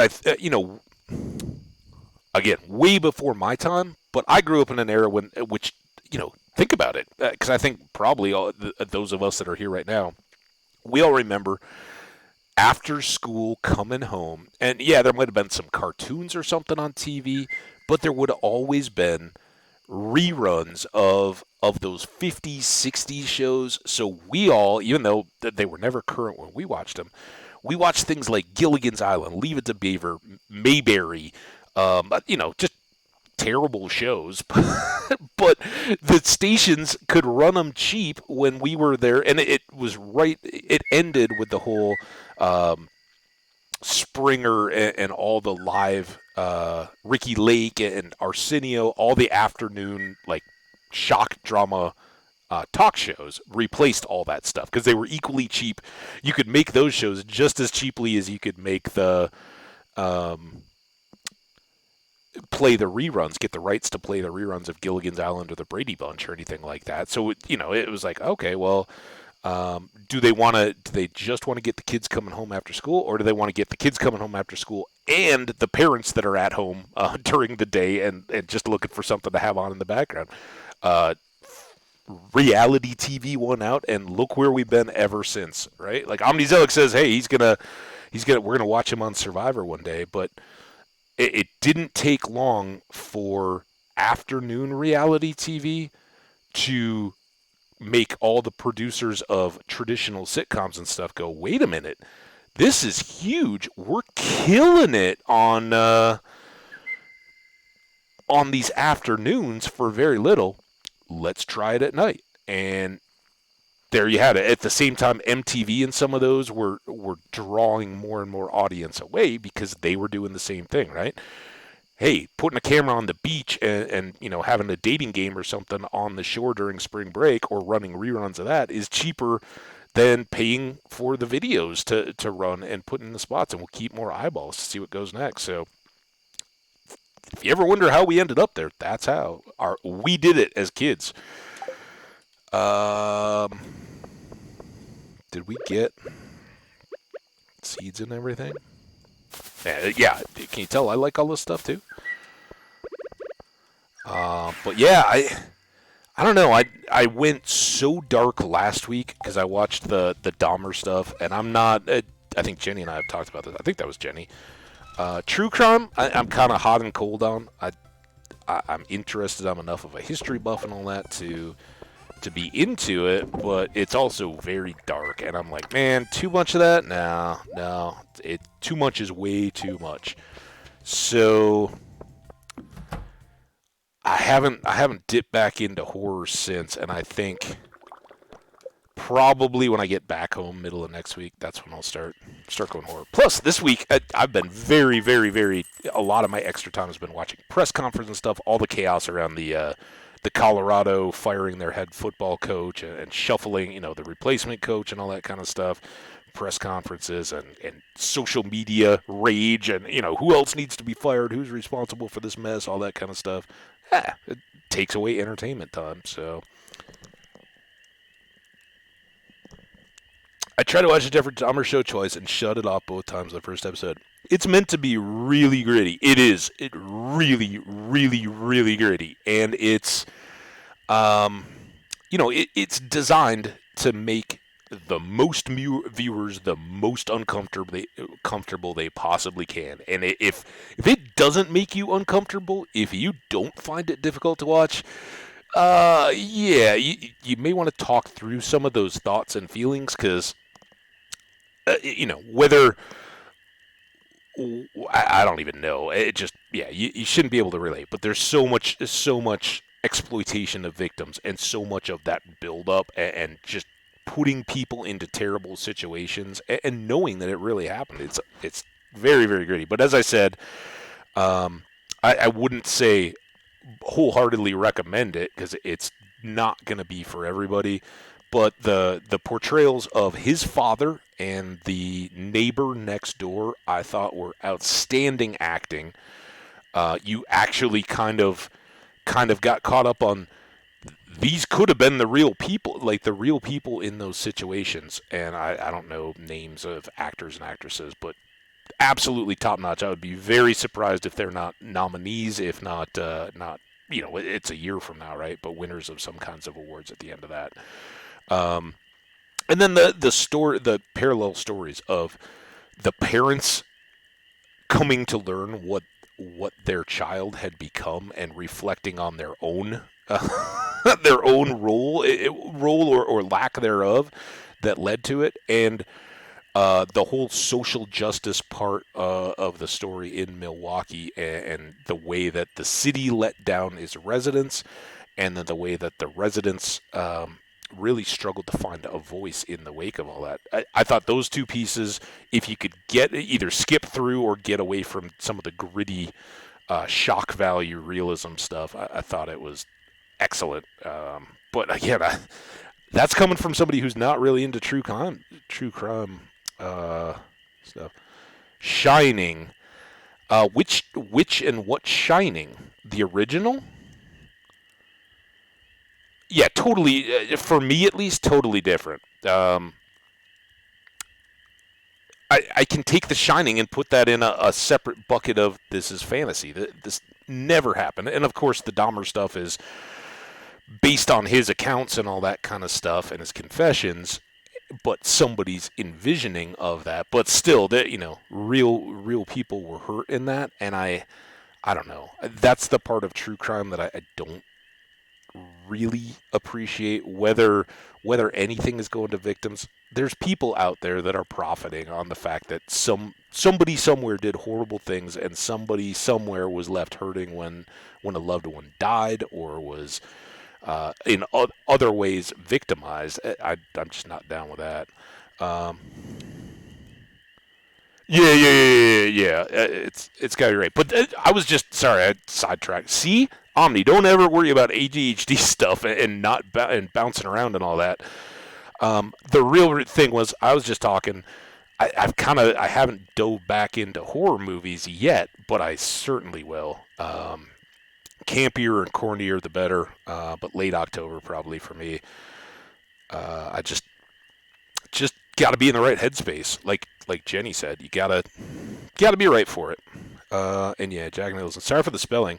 The Shining is uncomfortable because you don't know if it's in his head. Oh yeah.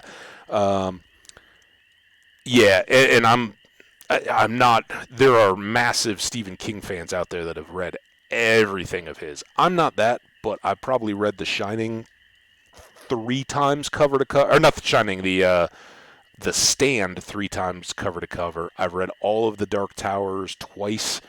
All the big bad boy, hefty Stephen King stuff. I absolutely get into all that. So I see a little more of the interconnected stuff there. And I don't want to ruin. That's like talking about the end of a book or something like that. But yeah, I think everybody, the 80s, the Jack Shining, such a film classic, and you can't rightly spoil that movie if people haven't seen it. If you're talking about it, they won't know what you're doing. But everybody knows the little clip of Jack looking up from the typewriter, and the all work and no play makes Jack a dull boy, and red rum and all that. The girls at the end of the hall. Oh, so many great visuals, and Kubrick just amazing. What about the new It's? What did you think? Better than the originals or nah? I've never seen the original It's, so I can't compare. But I'm always stuck comparing to the book. I kind of liked the way that they broke it up. I don't know. A little bit of it in a way compared to the Dahmer stuff, what we were just talking about, right? Because I felt like, from what I had read of Stephen King to that point, it felt a little gratuitous, a little shock value-y. It was kids, for one thing, and I think everybody puts up their defensive hackles when kids start getting involved. But I at the time, compared to The Stand, and The Stand's got some gritty shock type stuff in it too, but there's so much, and it's so broken into little bits within the massive scope. I felt it was a darker, just putting it in your face, and I liked the representation. It was just, I looked at it more as just a movie, but yeah, from the little bits I've seen, probably better. It is pretty weird. The old one.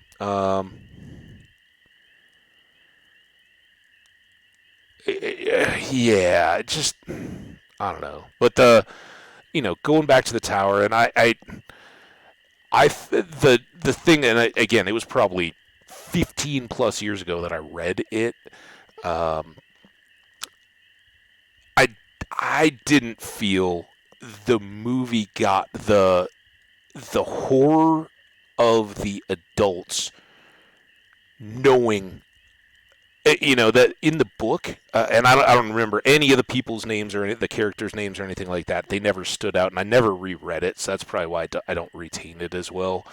But the one kid who, as soon as it starts to go, when they're all adults, the 30 years later, whatever the timeline is, and he just straight up kills himself, and he writes a letter or whatever, and is like, "I'm sorry, guys, I can't do it again," and I don't feel like the movies gave me any of that. That the whole thing is around nobody else cares and nobody else sees what's happening, and they're absolutely just just dying and mentally, emotionally dying that they have to go deal with this again because nobody else will. Uh, Stan was it Stan the clean? He was the clean kid in the book, at least. I hope I didn't. Yeah. So anyway, all right, we gotta at least keep moving forward here. We are playing Stardew, but man, can you tell I love talking about all that kind of stuff. So that's kind of where for horror movie season, I really try to get away from anything that I've read. And hey, the Gunslinger movie, I don't know if you ever watched that, but that was a perfect example of like, and I think Stephen King was even involved with that. And it's like, dude, this, I get it, right? If you're gonna make or try to boot a Dark Tower series, you can't just be word for word with the books. It's gonna have to be modified, but. That didn't even make sense compared to what the book was. Like, okay, I guess we're just gonna have a cash grab, and if there's enough interest, then I didn't want to do this. They'll reboot the whole thing and start over. This is what I never. Extra luck. All right. So we gotta find Jazz. We gotta apologize for missing her birthday. Poor kid. And we gotta put this coffee away. I should put the coffee chest, like, right here. We should switch out Beyonce's hairdo. Junimos will get those coffee beans today. Ha ha ha ha ha ha! I didn't pick the flower yet. Oh, I guess I couldn't have. Dang it. Look, guys, I didn't pick the flower. Oh, the flower's not ready to be picked. Fish ponds.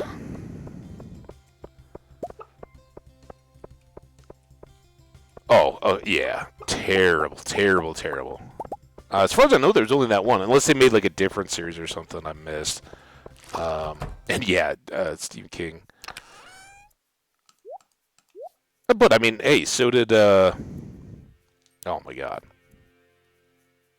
Oh, my God. Comic book guy. You guys know what I'm talking about. He made a whole late life of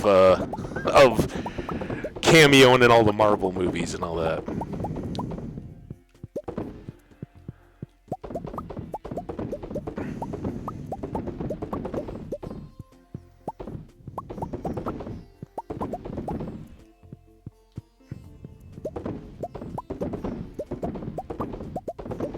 Yeah, there you go.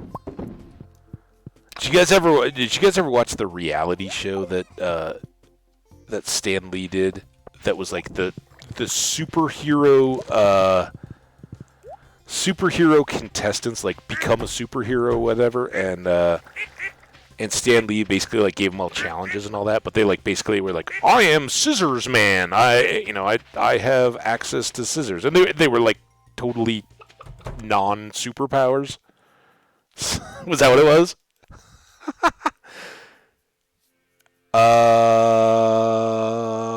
Was it?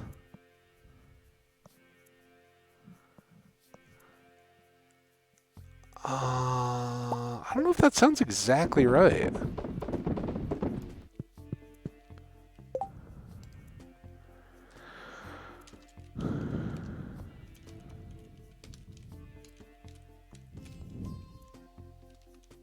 Can't even type.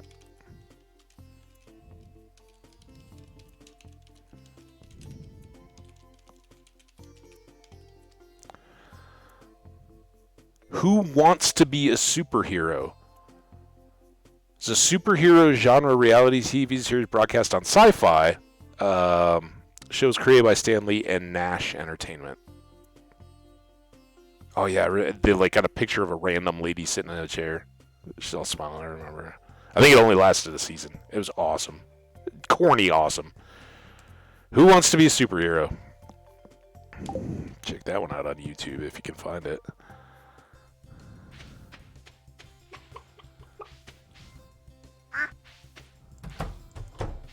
No, that's something else. That sounds worth checking out. But no, these were like real people, and they like sewed their own costumes and all that, and none of them had real powers. It was kind of like a Survivor type deal, except in this buffer of superheroes. But they had to come up with like slogans and all that, and then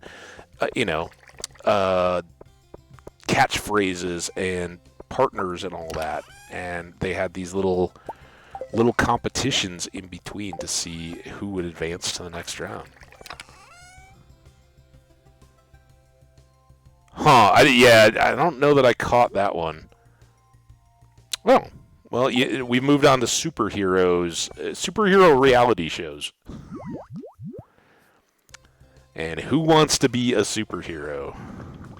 All right, nothing in there. More animals.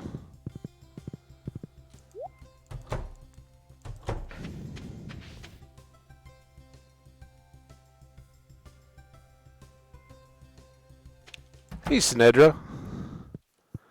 Yeah, it was, there's a reason why it only lasted like one season. It wasn't well done or great, but it was so much fun. Because it was just Stan Lee like laughing like, no, that's a terrible idea.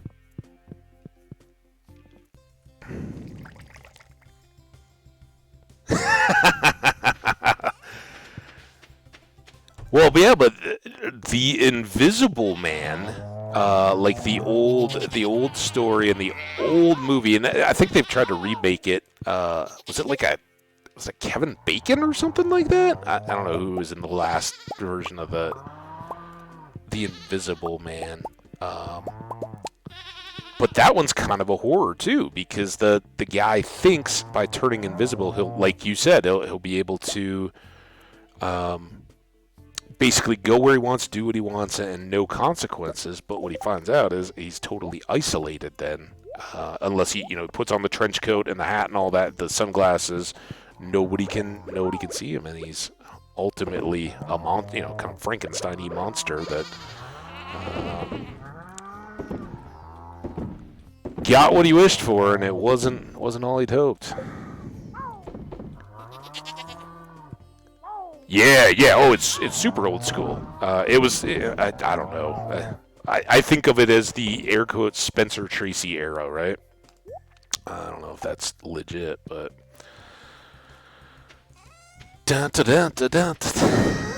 Every time, Jenny, that's why we're going to just keep cycling back to talking about shows and movies and all that, because every time I walk outside right now, I'm taken to 80s movie happy. Dun, dun, dun, dun, dun, dun. Big sunny sky with some puffy clouds flying through them.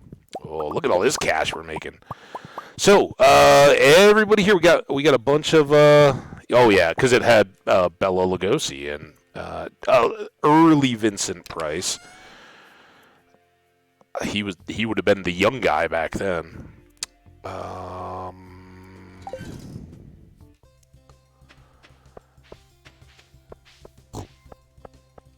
So, we got Sinedra, we got Omni, a bunch of other people coming in and hanging out and stuff. We have been kind of very distracted today, which has been awesome. We watched a rocket. We've been talking a lot of books and movies and all kinds of stuff. We are also scratching our heads. We did go to the islands and win the memory game earlier this week, maybe Tuesday or Wednesday morning or something. And so we got 3 more golden walnuts. We've got 7. We need to get 10. And I don't know if that resets. I still don't know if like the whack-a-mole guys reset or anything like that. but we're looking for ideas now on how do I get more golden walnuts. The only one I even, at the moment, know of as a remote possibility is beating the 10 dart 301 game in the Pirate Cave. That's going to require a lot of luck and a bit of skill. And probably, from what we've seen, will only give us 1, maybe 2 golden walnuts. So that's not going to get us done. So looking for ideas. If you guys have any on what I should be doing to try to get more golden walnuts to ultimately unlock the door.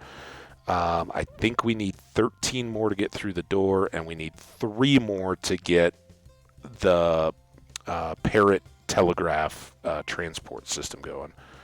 Oh, Hitchcock. Oh, my God. Rear window was the first Hitchcock I think I ever appreciated watching, sitting down watching it with my folks or something like that back in the day. And it wasn't, I was young, but it wasn't terrifying either. The end of it felt a little campy even then as a kid. But that was when I got my appreciation for Hitchcock being just an absolute master. Yes and yes.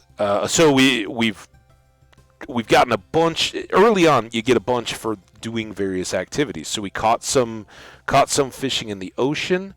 I think we even got one the first time we fished in the Pirate Cave. We got a couple in the river. So I think like the different biomes for fishing got us golden walnuts. But those since then we've done a lot of fishing. They seem to dry up, right? You get 1 or 2 for the activity, and then you're kind of done. So we got a bunch initially for killing mobs in the volcano. We got some out of chests, and we got some out of bashing the little breakable chests early on in the volcano. But I haven't seen any of those in all the runs to get shards and go up into the volcano and get teeth and all that. That seems to have dried up. No. Omni, Wicker Man in the 70s in the UK. I don't know the Nicolas Cage one, but the real Wicker Man because that wasn't. I don't think Nicolas Cage was in that at all, is he? He would have been really, really young. I think Jenny, you're talking about the UK one, right? Yeah. Oh, original Wicker Man. Whoo, that is solid. The Diglett part? Snedra, I have hoed a lot, but you're right, we might have to do that. I don't know what the Diglett part means. You got to help me. Yeah, oh, for sure, Omni. The original Wicker Man, top tier. Awesome. And no spoilers or anything. Like if you've seen the Nick Cage one, then you kind of already know how the story's gonna go. But oh, that's good creepy, and it's creepy because it's like, dude, you don't have to do this. Just totally sucked in.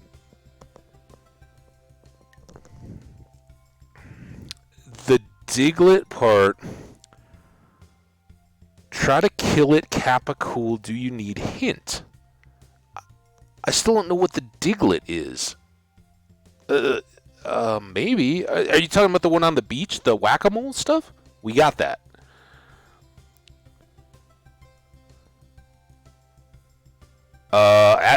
Like late 60s, or it's probably early 70s.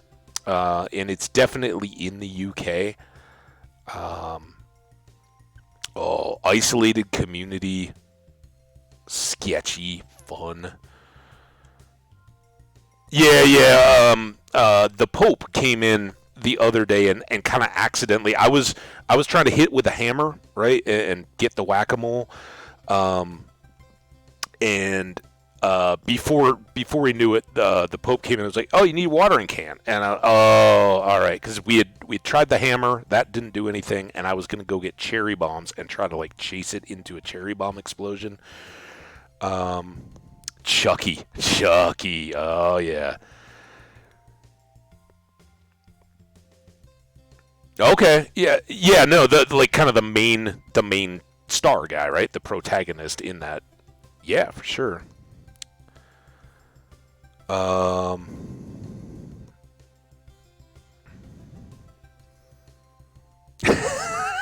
absolutely.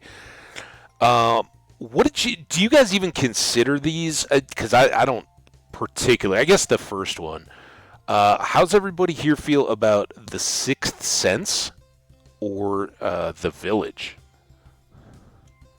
Let's talk about those. Let's get your take on those, guys.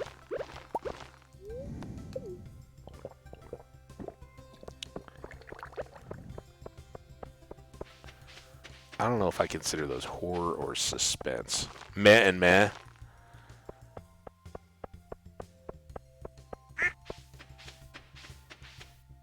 I gotta say right out, the Sixth Sense had me all the way through. The first time I watched it, and you can tell I watch a lot of movies, right? The first time I watched that, I watched it all the way through.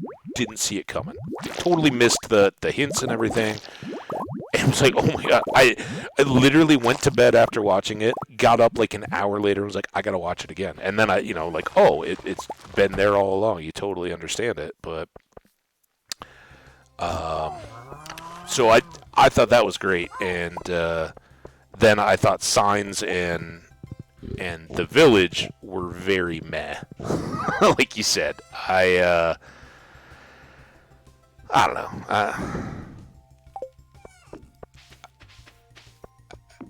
I think you hit one super home run, and then you just try to go back. But of course, at that point, everybody's looking for the big curve, right? At least I was. Home Alone.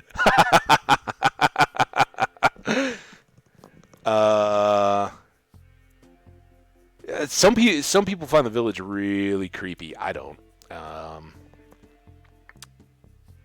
And the Signs was the other one by the same M. Night Shyamalan, right? And that one was more aliens. Mel Gibson and all that. I don't think that one was good. Yeah. Shutter Island, of course, great cast. I don't know that I've seen Memento, actually. But Shutter Island, awesome cast. But yeah, you're like, okay, we know where this is going. Yeah, Signs was the. Yeah. Okay, I'll try to keep my eye out for Memento.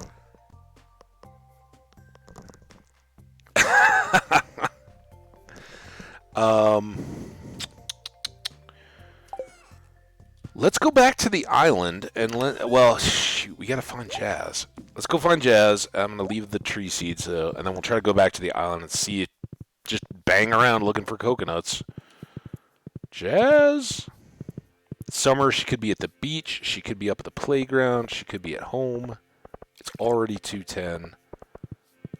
My horse is running into walls. Jazz! Lewis, you seen Jazz? She's with your girlfriend. Or the daughter, niece, whatever of your girlfriend, so you should know.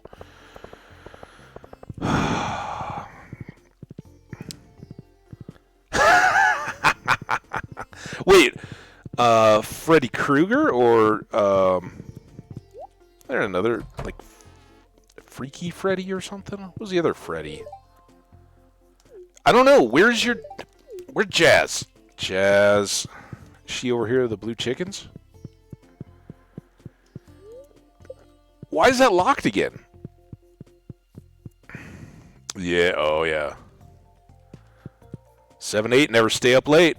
I'm with you. Or better stay up late. 9, 10, never sleep again.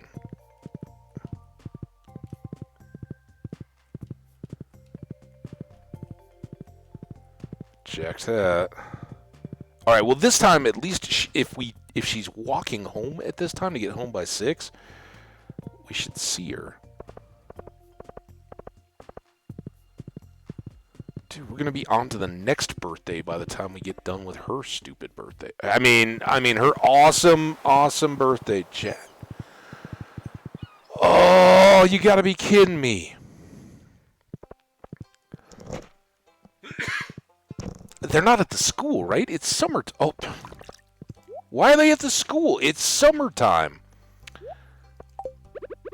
You need to have summer vacation, Jazz. I'm sorry, Mr. Birthday. Why were you... Why? Penny, stop making the kids go to school. She said something about Vincent.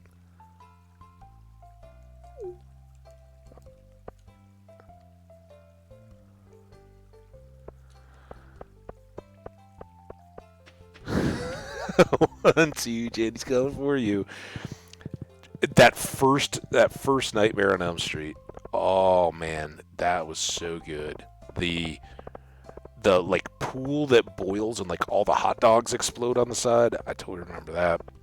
And the kid jamming with his headphones, staying up late on his bed, and then it like just totally like sucks him into the vortex and spits him back up on the ceiling. Oh, so good. Boop, boop. Alright, well now we can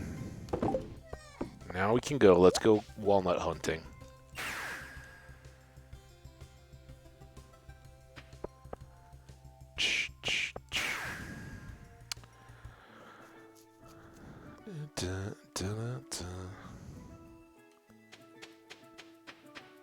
Well, I have lots of movies in my mind.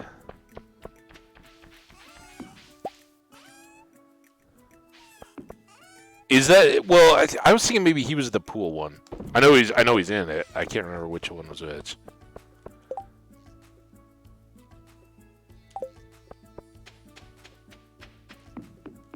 So the pool one was 2? Maybe. Maybe. And the convertible at the end.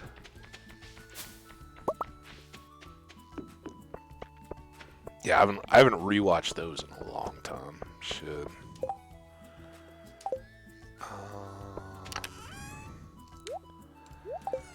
All right, what? We can go back down and check for more of these little moles. We can hit. No, that's just a bone.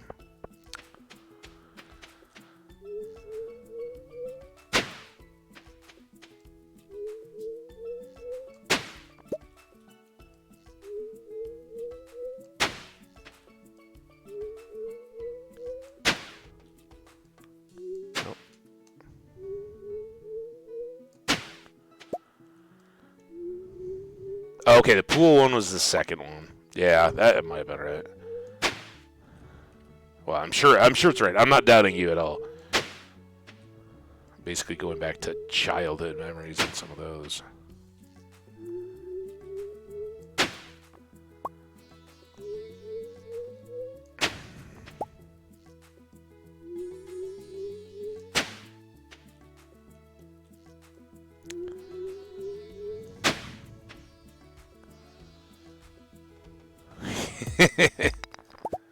Yeah. Ooh, I'm getting excited. Maybe I will watch some Halloween movies.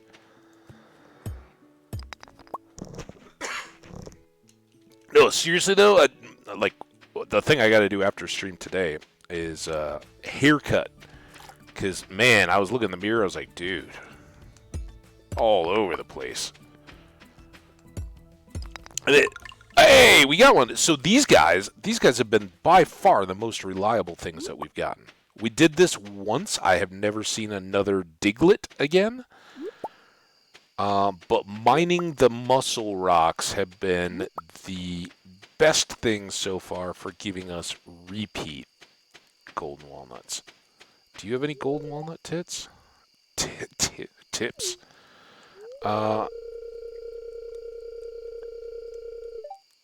There's a lot floating around out there. Okay. Well, what does that mean? Also, should we move our crab pots to the ocean? Maybe that would produce one? We haven't put them in the ocean here yet, have we? Maybe we started with them there. Because when we were looking for the stingrays, we did do crab potting. There's this ship... but I don't know. I don't think we can do anything with it.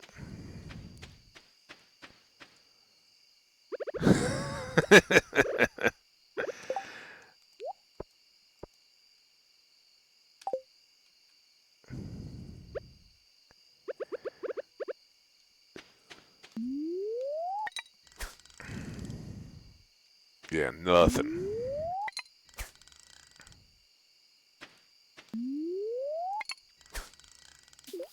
Oh.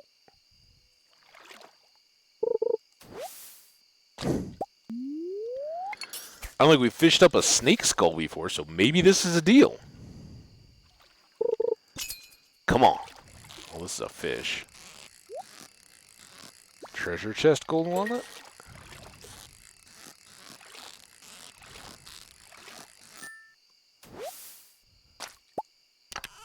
Gold walnut.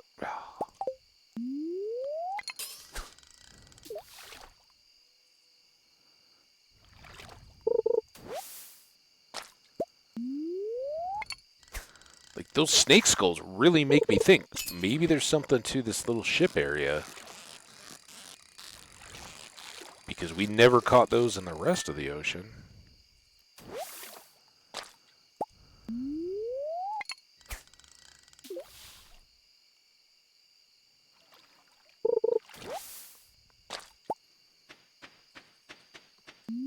I don't know that we need a lot of snake skulls. Just curious if we get more of those out here now.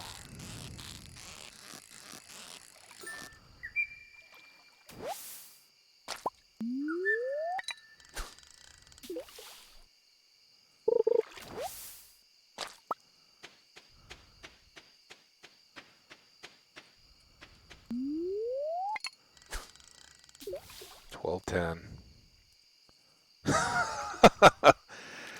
We just did a space night.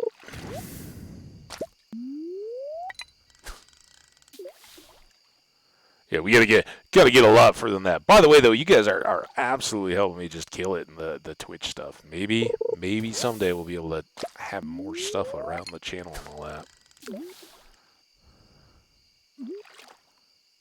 So thank you everybody. I don't know why. Stop! Now I'm trying to. Yeah, I can't even figure out the raids successfully, much less doing movie nights, but I do think it would be totally fun to hang out with people and do, just corny old school movies that aren't going to get, we're not going to have to worry about fancy copyrights or anything like that. Obviously, I'm not going to be piping in music and being all edgy for that kind of stuff, but... So while I'm here, we got to go to bed. I was going to grab that coal. Remind me when we wake up, we got to get coal.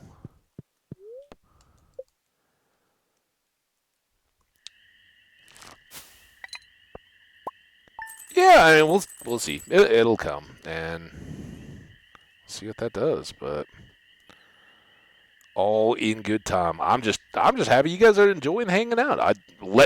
You seem to gel with the whole, like, oh yeah, let's randomly just pause and talk about random stuff. We seem to have common type interests. So that's cool. Hopefully others, and hopefully people will always feel welcome. If you're lurking out there or anything, like, I don't care about horror movies. I want to talk about sand painting. Like the mandalas that the monks and all sit up on top of the mountain and like put every grain of sand in the right place and make that's my passion. I want to talk about that. Hey, I'll talk about that with you. I don't know anything about it, but I'd love to learn. So come on in if you're lurking. Hey, we'll talk about whatever. That's what's cool about our time in this world, and the fact that we're all humans. We can appreciate what other people have to say. All right, let's grab coal. Gus's birthday's on Monday. I'm pretty sure it's this. Well, we got a calendar here, thankfully. Yeah, Gus on Monday. Nothing else until. So we got to get back to our animals and everything, but very happy spirits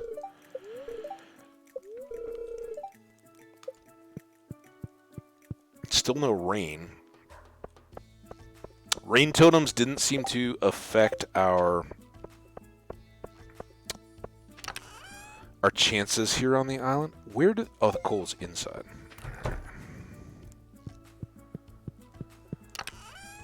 Definitely taking that back. I don't think we need to craft a whole bunch of stuff. If we'll wait if we need to make random coal stuff. But we'll put those 25 away and... Should we take any of this trash back home and do more recycling, or should we just leave it? I think maybe we'll just hold on to it.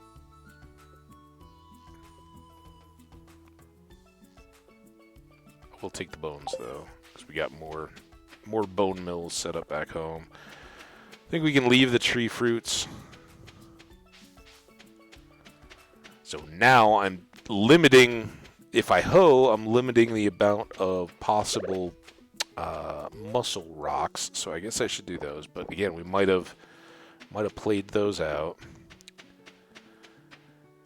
Let me know if you guys have ideas. Lucky day on the islands. Looking for more walnuts. Anybody coming by? At this point, you're not spoiling if you nudge me in a direction with a hint, something that you think I might have missed. Oops, that was not a ginger.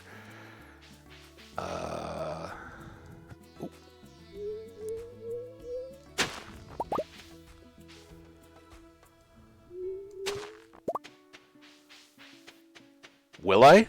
I like the optimism. I'm a little more realist, though. Like, I'd like to have a goal in mind for how to get said walnuts. I don't think they're just gonna get delivered. Maybe if we bought the mailbox, we'd get like a golden walnut delivery. Kind of doubt that, though, and I really want to get the parrots first, so... Shame on us if we wait until the very end. So we got this one. We've tried to go up here. We can't go through. There's this thing. If anybody... if anybody knows what this is all about or what we're supposed to do in here, let me know. Because we know this exists, but I'm... You know, just arrowing around. We busted out tools in the past. It's kind of slippery to get in and out of. But as far as I know, like there's these, I don't know how well you guys can see it. There's bushes and a border out to the edge. But it doesn't, the border doesn't seem to wrap around the top of the left. But I have not found any way to go beyond that. So maybe there's something to it there that we're missing. But I don't know what to do to make that cooler. The aliens will bring them. Or go to the caves of mine. I mean, they're gold. Yeah, I'm with you. All right, so we had talked about... Let's check this to see if I remember right. Hey, look at me. So 10 regular coconuts get us golden coconuts. We have taken golden coconuts to Clint, and initially those got us a walnut or two. Since then, they have not. We've gotten mango saplings and stuff like that, but no additional walnuts. I haven't found anywhere that we can just straight up buy walnuts. Way back, we came around and mined all these little secret spots. Or hoed. We haven't really hoed up around the volcano too much. Or like here. Hey! That was a little spot. I did see that belatedly. Okay. Alright, well maybe this is just what we gotta do, guys. One more. Come on, let's get the parrots unlocked.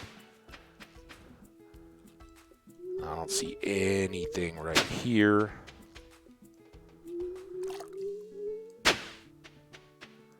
Also, I don't know that we've checked in a while. We did a couple of surveys successfully for snails, but did we finish all the surveys?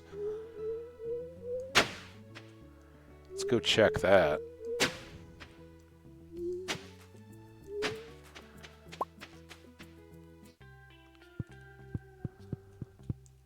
Yeah, nothing new as far as I know on the survey board. There's a radio up there. Snails, what do you got for me, dude? I can't donate further. So, nothing.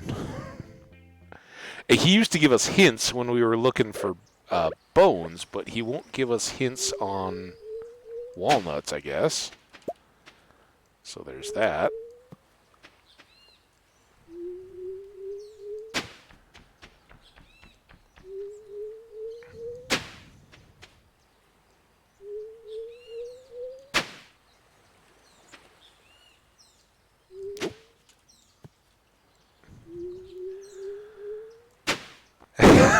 Optimism and realism could definitely go hand in hand. It's like you said with the books. You have your goal on, get the wallet, so now you have to fill in the blank and let the characters...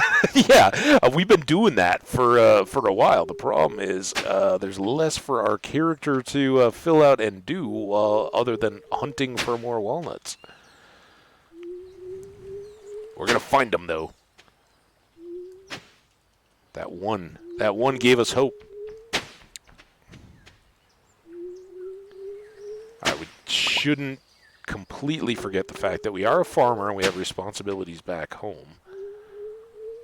Because otherwise we'll totally fall behind, and then it's like full days just to try to get stuff done. But yeah, that is a part of the parrot deal, I think.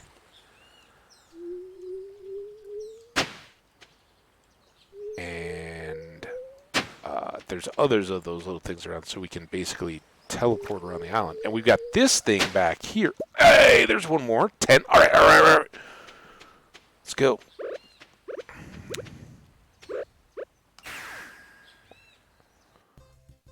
Boom.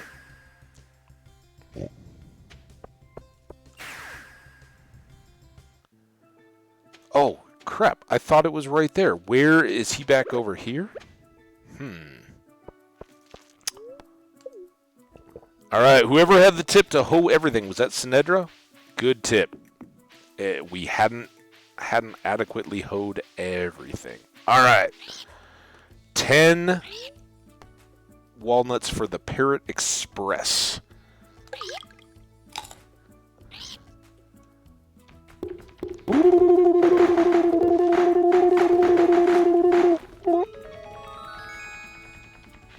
Nice. And now, here we go. So, docks, back by the resort, I'm guessing. Jungle, over by Leo's house. Dig set site, by the bones, and volcano up top. I'm hoping that one of these will take us to some kind of an unlocked... See, there's still stuff, right? But I sure don't know how to get there. I'm thinking that we could bring a slingshot and hit that, but I'm kind of afraid we need to come that way. Otherwise, we'll just knock it off the tree, and then eventually it will despawn, and we won't be able to get it. We've come over this bridge before, and it hasn't gotten us anywhere. Do.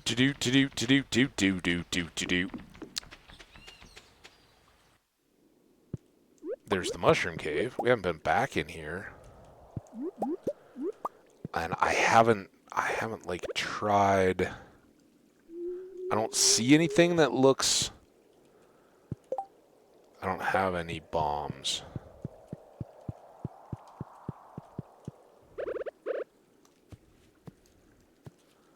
Like, I'm wondering if maybe we cherry bomb inside of here. I didn't know that we could go across this water.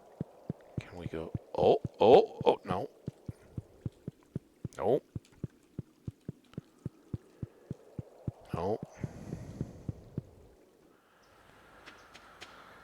All right. Well, we can come back here and try again. But let's go do a little farming.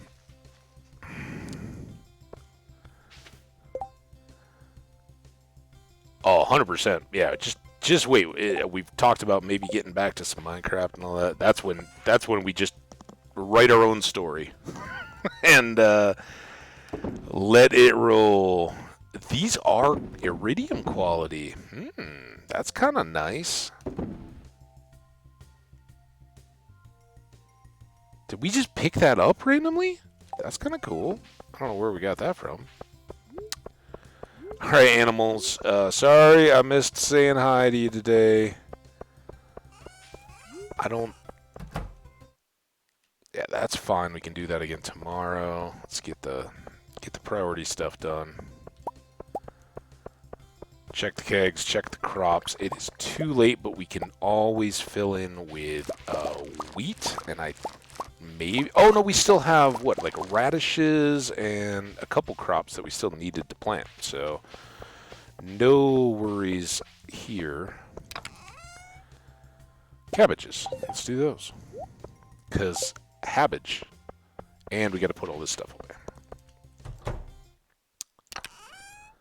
Up, up, up.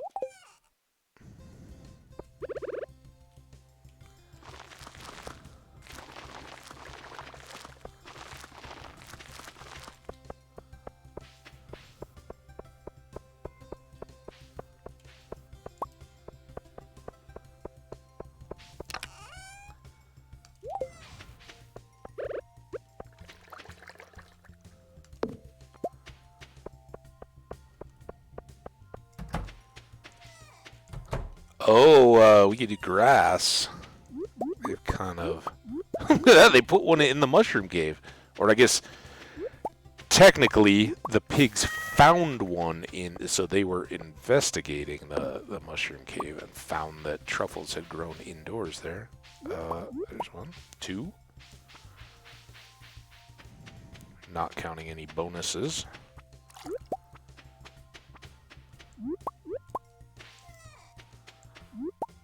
Look at all the... Oh. I guess that gate got left open. Well, that's cool. They can come over here if they want. They can't get far. Alright, well let's go run some of our 37 truffles through. Woo!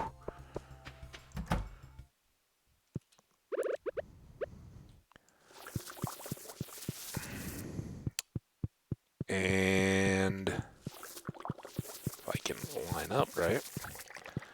Now that we got this 87 extra coal too, we can make another cash grab out of iridium. What is that? 18 grand? We get done. And we could make more. Oh, we were supposed to have. I think we totally missed it. Get copper ore for Clint, right? Yeah, totally missed.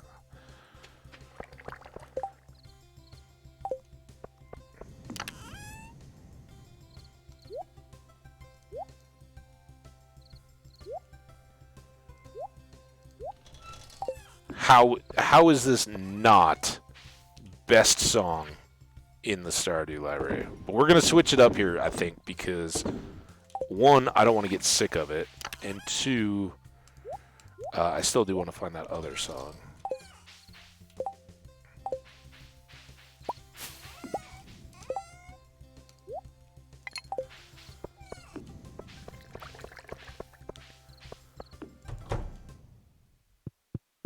Oh, and we got goodies in here. Put you away.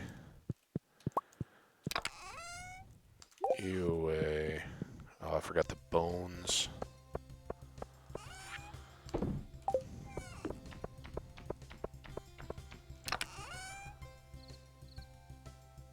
Ginger, that's what I was trying to put in here. Purple bat, maybe. Or maybe, was that a blue bat? Snake. Get in there, snake. We don't need you.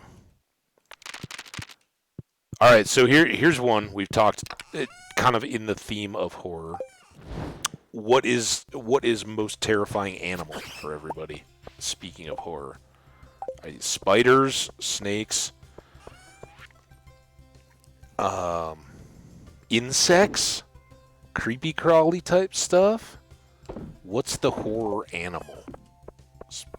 since we have bats coming around to visit us. We did planted the cabbages, right? Let's go man, it's only 9:30? How did this go so quickly tonight?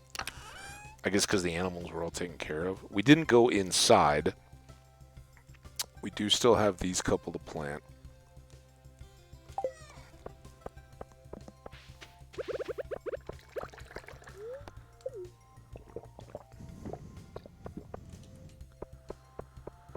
All right, so as I think probably... Oh, my goodness. Hang on, fast. Mar Universal, centipedes are the worst. They are creepy crawly, I will give you that. Welsh Jenny, I guess anything I couldn't outrun. And yeah, welcome at Mar Universal. I hope your day's going fantastic. We're having a big old party in here, and as I said in the tweet today, for anybody who has already followed over on Twitter, hey, we've been making house chores and laundry fun since October 4th, 2022. I was doing a little bit of laundry when I first got started. The washer has ended, so no more noise interruptions. Yeah, we're just a big old party. Come on and hang out, chill, talk about whatever's on your mind right now. We're talking creepy animals. What makes you get the willies? Me, some people here have been hanging out long enough already know, it's snakes. Oh my God. If you can't tell, I love nature. I love getting out there. I love learning about all kinds of stuff. And so, back when I was doing a lot of photography and all that kind of stuff, hey, Nitrandil, the chicken, or the duck, Nitrandil was in here a day or two ago, saying hi, hanging out. Always good to see Nitrandil. There's the purple bat. Yeah, even like just a little baby garter snake or something like that, I am no good. And we have snakes out here in Colorado. Bull snakes are probably the most common. You see them the most often, but we have western diamondback rattlesnakes are the more dangerous that we have out here, and lots of garter snakes and all that kind of stuff. Man, whew, willies just thinking about it. Oh. Hey, you're in Florida, right? And I know people totally do. One of my, not like a close friend or anything, but kind of an acquaintance, out somewhere, ran into him having drinks or whatever, and chatting with his girlfriend. She's like, I'm studying to be a herpetologist. And I was like, that's a snake scientist. She's like, you actually knew that? And I was like, yeah, because snakes, dude, what? So I get it, right? Like, and yeah, I will watch them. I totally understand. They're not vindictive or mean-spirited. In some cases, people have them as pets. I don't quite see the like affection and all that. Like people that have like a constrictor or something like that, and are like, oh yeah, it's the sweetest little snake ever. It's like, how can you tell? But hey, whatever. Other people aren't cat or dog people or whatever, so I get it. But here's my I used to have a phobia of roaches, but I got over that. Long story. I love lizards too. I call them beakos. It means lizard friends. Oh, nice, man. So all lizards or like, I don't know. Florida doesn't have iguanas, does it? Like, I know I've certainly seen them in Mexico and the islands and all that kind of stuff, but I don't think I've ever seen iguanas in Florida. Are there geckos in Florida? We get we certainly have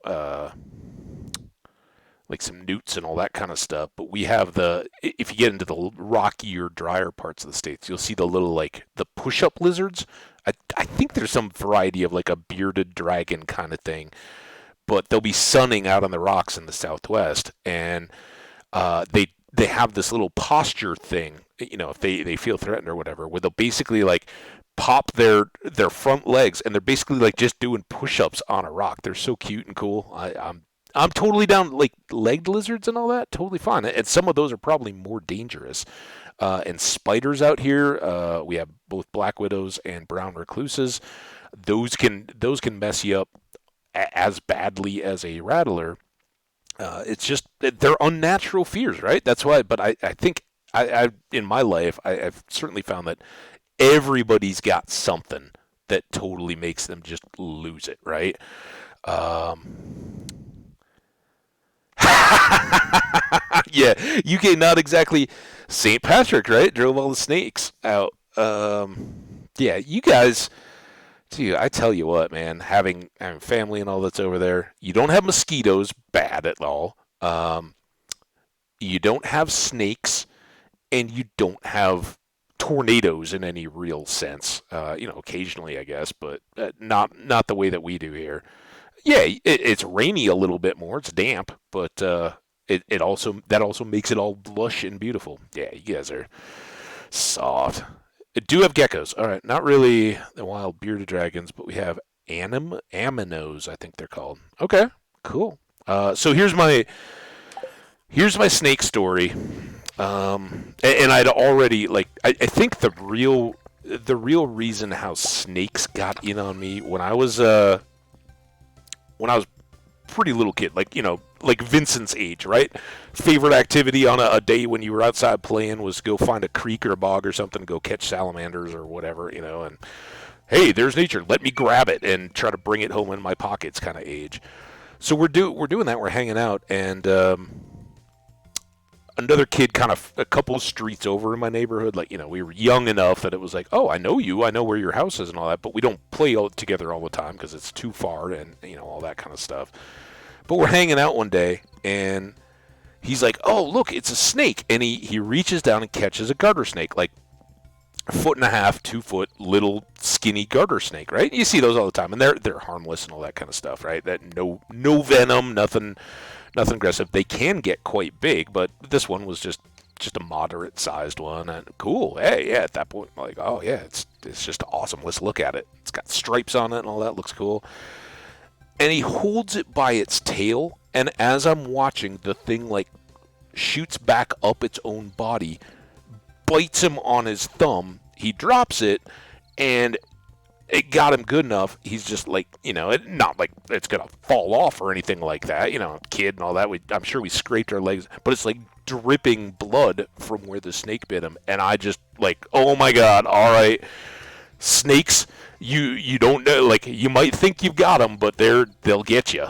And I watched it, and it happened so quick. So at that point, I'm a little kid, and I'm like, all right, I don't need to touch snakes. They'll bite you.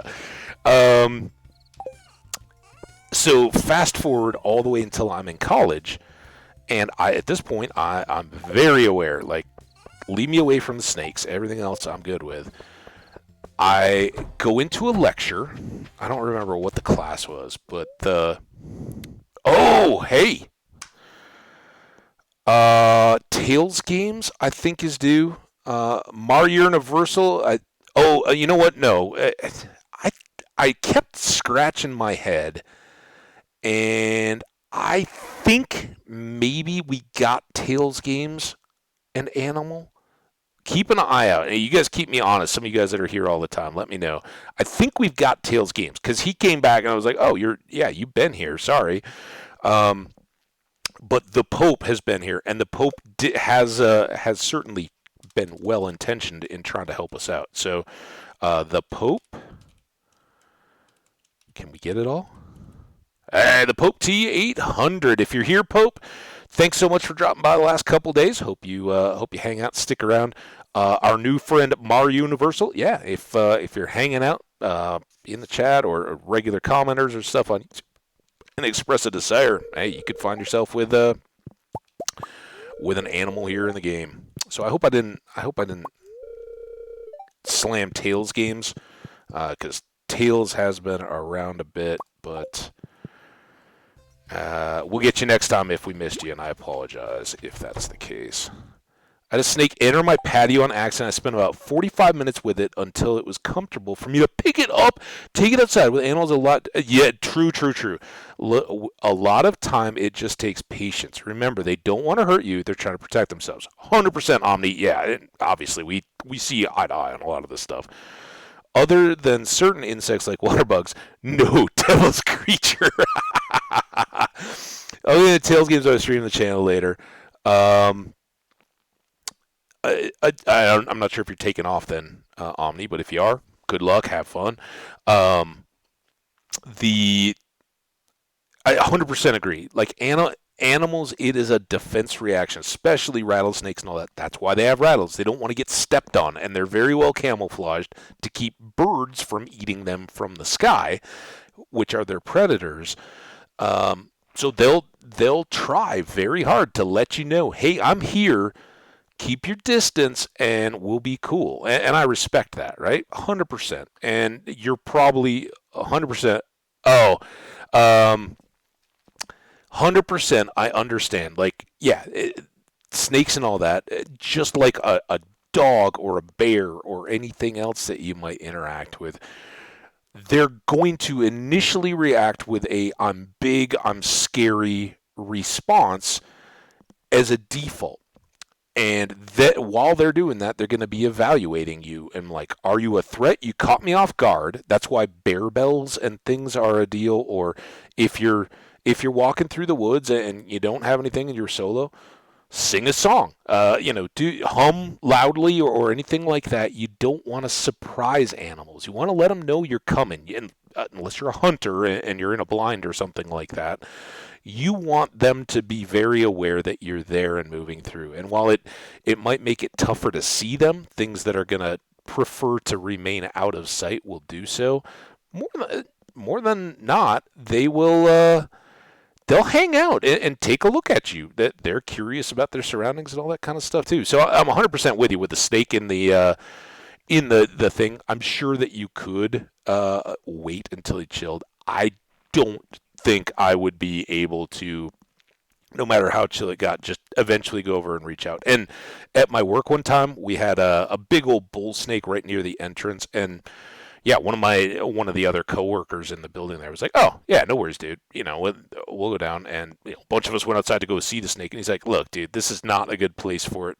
Went over, had a stick, just kind of trapped it so it couldn't strike at him. Put his hand down right behind its head, picked up the snake. It dangled, its tail and all that dangled down below him, but he had a firm grasp on right behind its head where it couldn't bite him. Walked it over, set it down in a big grassy field, and there it went off to be a happy snake in a better place for it where it wasn't going to get into trouble. So yeah, that's the right reaction and the right way to go. Anyway, okay, on YouTube, right on. The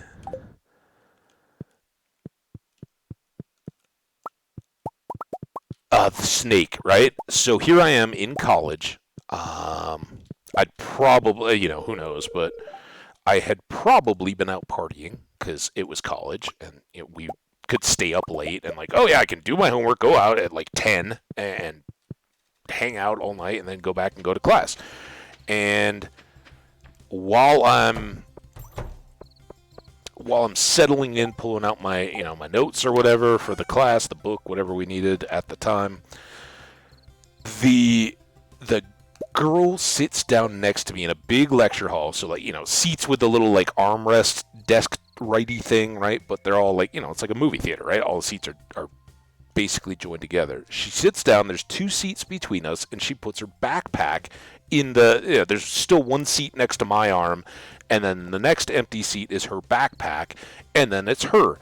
And okay, cool, she's like digging out her books and all that. She, no kidding, reaches in, pulls out a snake in a classroom, drapes it over her neck, and proceeds to chill in the class. And there I am sitting there, and I didn't hear a dang word of the whole lecture. The snake's head was like facing my way, and each time it would like extend its head out and do the little tongue thing where it's testing the air and all that. I'm just like, oh my! And of course I didn't get up and move or anything. I didn't freak out. I didn't scream like a little girl like I really wanted to when I first saw it. I just chilled and sat there and like, all right. Absolutely, absolutely terrifying. But 100% Omni, yeah.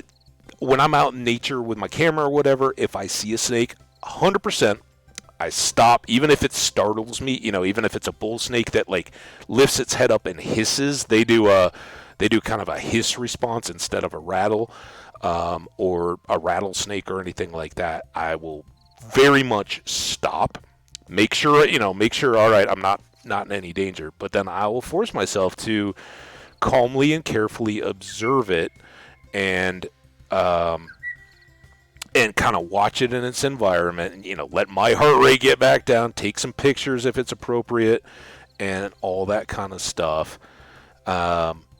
Because you're right, that's the way you deal with these fears. But I don't care. You can study as much as you want. I absolutely firmly believe all of us have one thing that is irrational as it is. You just willies, fear, panic mode. I don't want to deal with that. And there you go. Did I get the grass out? I did. All right, it's midnight. We can still do this. Hopefully there's no snakes at the farm. But yeah, the introduction of snake vertebrae. I don't know if you guys are hearing background noise here. I don't know what's going on outside. Something mechanical. We're about 2 hours and 45 minutes in. I'll go peek out the window here after this day. Try to see if this looks like it's going to be a long-termer or a short-termer or what we got going on. I heard a big, like, bang earlier.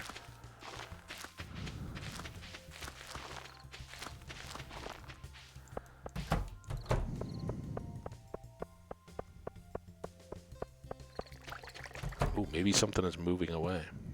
All right, nothing doing there. Alright, right on. It's very loud for me. I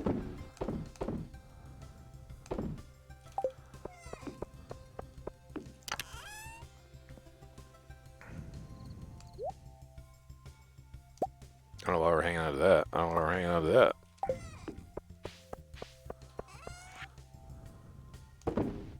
Whatever. Saw that. That could have been a Mega Bomb piece, but it's alright. Ooh, look at that. It doesn't sound healthy, whatever the machine is. It sounds like it might break. If I can't see what's below me, I'm out. I love the heights. How many hours do you have into this world? A lot. This is stream 39, and we go 4+ hours a day. So 150, 100 plus. Well, 120 plus certainly, but closer to 160 at this point. Yeah, this is year 4, summer of year 4. So we're pretty much done. We're tracking down last golden walnuts, we think. We've done some hoeing. We've now got 5 remaining to unlock the mailbox. We just got the Parrot Express. I think the mailbox is the last parrot incentive for the golden walnuts, and then opening the door and seeing if that unlocks the remaining bits of the island and a couple last items in the game. Here, we'll, Mars Universal, since you asked and since you're here, let's just show you real quick. And please, if I ask, like I've been like, hey, if anybody's got tips on what I should do to find more golden walnuts at this point, that's open. But here's what we're waiting on. We have bananas. We just don't have a silver star yet, so I'm waiting to ship one of those. I don't know what this is, and I don't know what these two things are. And again, we're trying to figure it out, so don't oh, it's this, go here. but we're working on figuring those things out, and I'm very confident these last two are something we still have left to unlock on the island. And this other one, I just don't know. We've been very, we're in year 4. We've tried everything I can think of. So unless I'm just totally derping and overlooking something obvious, we're still trying to get this guy. If we get everything else and it's just you're making us laugh, Habbage, then I'll throw up the white flag and be like, yeah, but we got to unlock the rest of the island and stuff. So don't worry about it. We'll still slow play that and figure it out. But those 4 items, one of which we know and is just a waiting game. The rest we're trying to unlock and get to. And otherwise, we've caught all the fish, we've found all the things, we've got all the minerals, we've cooked all the foods. So our achievements are pretty darn good. We are still missing some kind of a recipe, but we've crafted everything we can so far, and we haven't shipped everything. So little bit of content left in the 1.5 stuff to unlock. That's just what we're working on. But otherwise, we're just having a party, working the farm, enjoying the townies, trying to catch birthdays, loving our spiritual soul brother Krobus here. He's our life partner. The game in the society is looking to hold back our interdimensional romance, but yeah, what are we gonna do? Neutral day, so the world is in our hands. I'm happy here in the house. I like to spend all my time in a good spot. I don't need to get out like humans do. So is the good spot the corner, or is the good spot the house in general, Krobus? And also, do you like watching the fish? Like, does the mutant carp remind you of home in the sewer? I'm just glad you're here. Well, all right. I'm not staying here all day, but I'll give you a hug. Aw, Krobus. All right, so that's the new shed. Not many. Oh, perfect. Perfect time for extra oak resin. Get some more poppers from Shane. Oh, we were going to change music, too.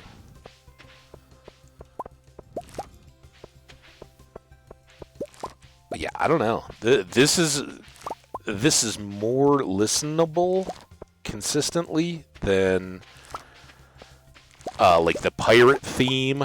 Some of those that are other favorites. Even the pickle jar jam. Although the pickle jar jam is, let's face it, that's just gold too. But I think this is a wedding song or whatever. I really like having this consistently. But I do want to find out what that string-based song is too.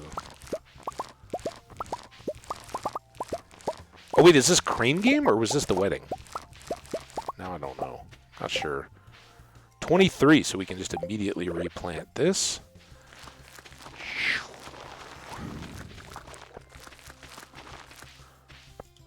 Oh, there you go. Yeah, we'll see when we get back out to the world select screen. We'll see how, because it does tell us how many hours we have in the world. And again, that's just running a clock. If you pause or anything like that, it's still going with the time in world. I know the Steam is. I'm pretty sure the hours in world do that as well. So like right now, it's still counting. Let's try not to sell the peppers. We will need that. And now we do have both spangles and poppies, so honey is going to get more valuable. Why?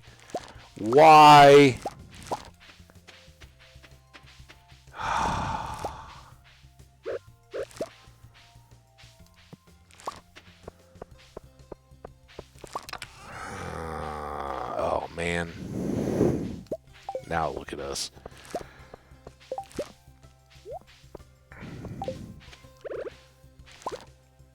There we go. And then we'll make a whole separate trip to put in radish seeds. And again, once either one of these two, then we can get our corn planted.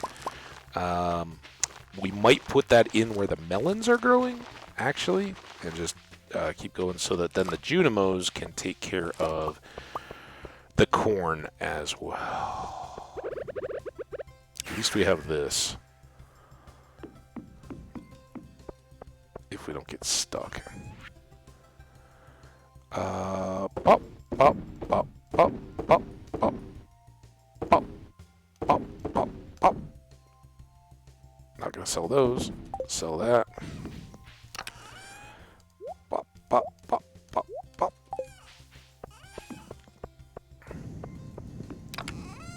Pop, pop, pop, pop. Oh, maybe they're blowing out the sprinklers? Do we think it's that time of year? Hey, that's what's going on outside. Gotta get back down to put the fish stuff away. Oh no, we didn't even get all the fish stuff.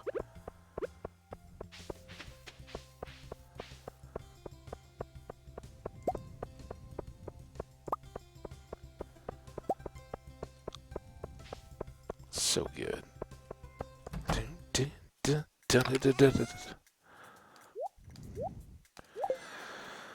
I think we have some.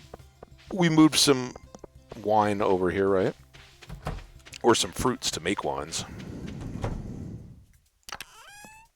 Yeah, there we go.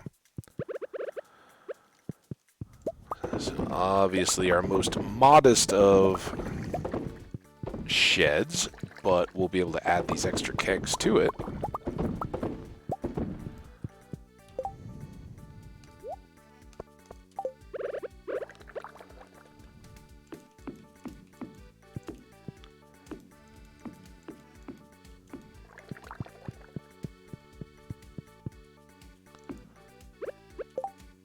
Let's face it, going around the outside is probably our best bet for quickly making wine.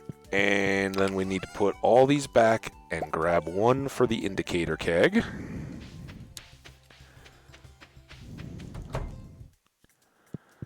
Alright, here you guys go.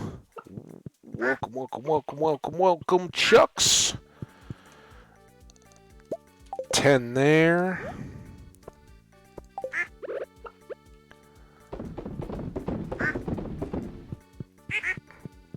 Dun, dun, dun, dun, dun, dun, dun. Sorry, I know I was a little late, Jenny, on your comment, but is it like ocean water or like brackish kind of swampy water, or why am I in here? Rivers? Is it the things that might be under your toes, or is it I don't know. I want to look at anything. Thalassophobia or something like that.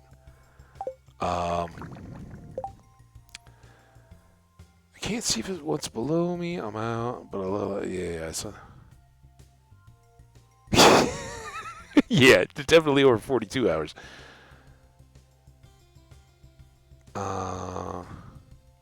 Yeah.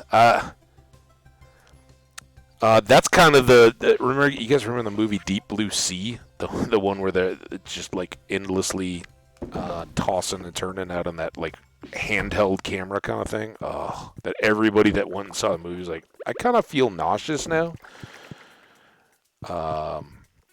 But yeah, that idea of like, dude, there's nothing below me for a long way. I don't struggle with that too much. And if you're like out in the ocean or a lake or something like, and you start thinking about like, ooh, what's underneath my toes? What could be out there? And am I food to them? That gets me a little bit. And certainly the whole idea of ocean, like, you're no longer at the top of the food chain when you go in, right? You're now in completely different elements that you are not designed for, and they're, at least on land, we evolved the defenses and all that kind of stuff to fit in, or to counteract the other species that were around us as we developed. There's none of that in the ocean, right?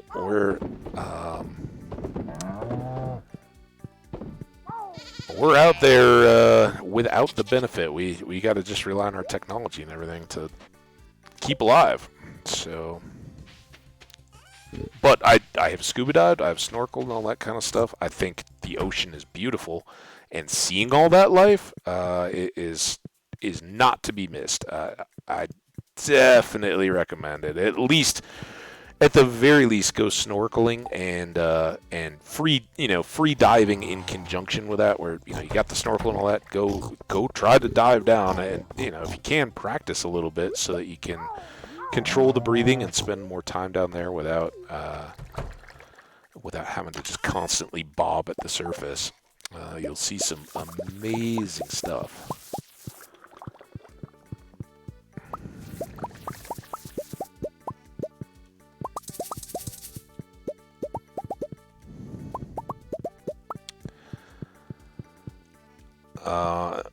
Yeah, that's what gets me. Deep water where you can't see what's below you. I'd rather go into space, but I still go scuba diving. There you go, scuba. Seek discomfort. It's how I realized sharks aren't as dangerous as they are. Barracudas too. I swim right next to them, and it was awesome. They just seemed curious. Well, yeah, and 9 times out of 10, you're in the right situation there. It's certainly, you have to have respect, and it very well could go wrong. You're in that situation, and that's the part of the water that gets me more, is you don't have that margin. You're outside your error, so your element. So if I think I was trying to go down to this chest. Let's say that shark just decides to take an exploratory bite on you, right? Like, oh, what is this? Is it food? Do I want to eat it? And then it bites you, and it's like, no, that's not really what I was hoping it was.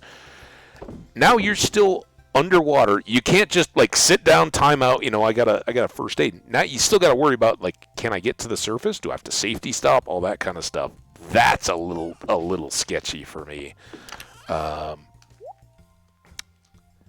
Yeah. Where like, as much as snakes kind of make me yelp and the heart race and all that kind of stuff, I still know if I do happen to get bit by a rattlesnake or something like that, the odds of me dying or even losing a limb or anything are very, very low. Especially nowadays, you got a cell phone or whatever, you call for help, get to a hospital quickly. They'll give you the antivenom and all that kind of stuff. You're going to be in for a miserable time, and there is a real possibility you might lose a limb or something like that. But yeah, you can still pull out the phone and go, hey, come help me. I've just got bit by a snake, and yeah, I moved away. It scurried off, and I'm safe now. But I'm still breathing. The actual environment is not trying to kill me right now. So there's that.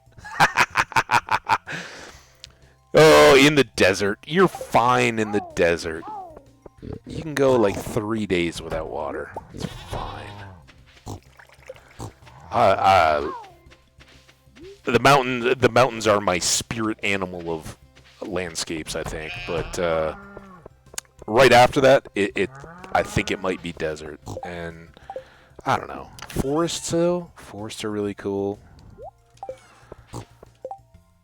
It's definitely not jungle. It's definitely not swamp.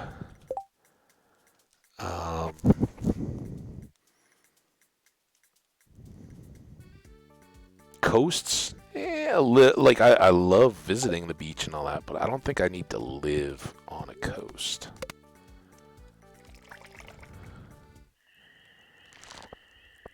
I'd be like, where are you? You'd be like, I got bit by the sand. Yeah. Are we up to 5? We can't be up to 5 yet. We've had some big days today, haven't we? You know what, guys? Well, let's get through the day here, and then I'm going to pause for just a second. It'll be a quick one, though. So if you can stick around, don't go anywhere. We got Gus's birthday coming up right now. We did get the save there.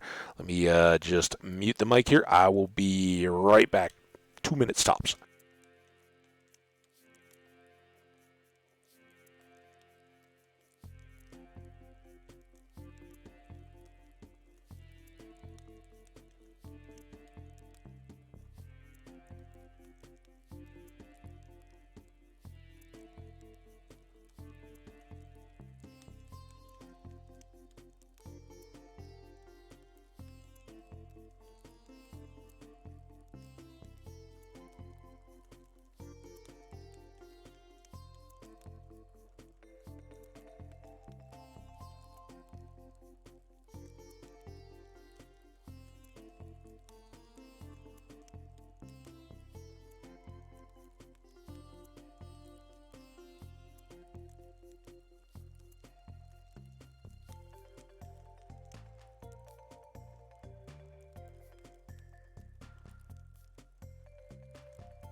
All right, we're actually back. Well, I did not get to find out whatever noisy truck was, so I don't know if they're blowing out sprinklers, if they just moved out of sight or whatever. I'm with you.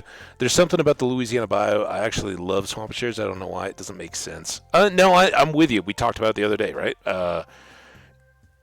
Absolutely love visiting, and so visceral because I don't fit in there, and it's different sounds, smells, hidden stuff, that chirping birds and varieties of wildlife and all that. Awesome to go explore areas like that, but yeah, just it doesn't resonate with me. The very, very, very first time I came out west, it was on I don't remember if it was a ski trip or like a summer hiking trip, whatever the first time I got out into the mountains was. I think it might have been to go to Jackson Hole, Wyoming, the Grand Tetons on a bus trip in like 7th grade. But, you get on the bus, they drive through the night, you wake up. I woke up early on this bus, right, because you sleep for like however long, and that you're bouncing around and all that. I wake up, the sun's coming up behind in the east, and we're in like eastern Wyoming somewhere, and it's that broken, ridgy land, and everybody else was still kind of trying to sleep. And I looked forward, and the mountains were already lit up in the distance. You could see the sun catching them, and all the ground was just turning. I was like, this is where I'm going to end up. I was in 7th grade, and I was like, got to be out here where the ground is all broken. I love the Midwest, too. That's where I grew up. Well, I love to go back to it. But and that's got rolling, varied terrain. You can find so much, and it's so lush and wonderful in that sense. And the lakes are amazing. But, yeah, I need those vistas and that climb a ridge, see something new. All that just gets to me. I'm lying so low in the weeds. It tails, it never fails. I don't know what you're talking about.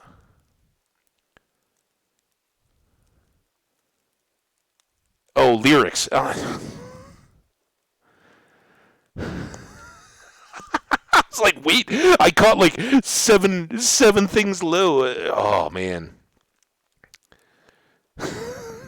Yes, the Barracudas. Man, I'm trying to get rid of that. Now I'm back to the game. See, that's what breaks do to us. Thanks for entertaining the crew while I was gone, Omni, with your singing. That was very, very lovely.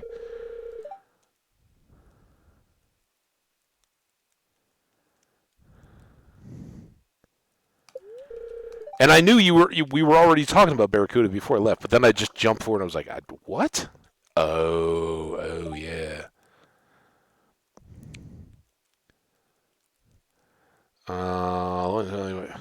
What? Dude! What? Krobus, man, come on. Look at him, he's all like, have you been licking me, Krobus? That's nasty. Oddly, when Meru's like, it must be getting hot. I was sweating all night. I'm like, oh, don't worry about it. That's the love.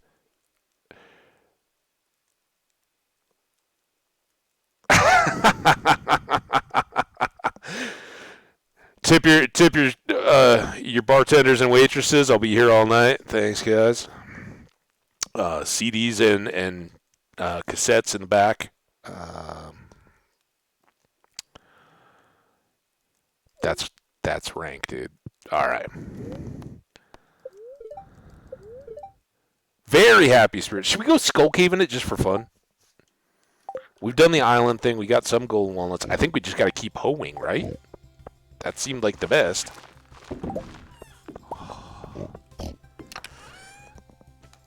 We got to get Gus. Oh, Gus wanted that diamond. We'll get him one of our special 25 diamonds.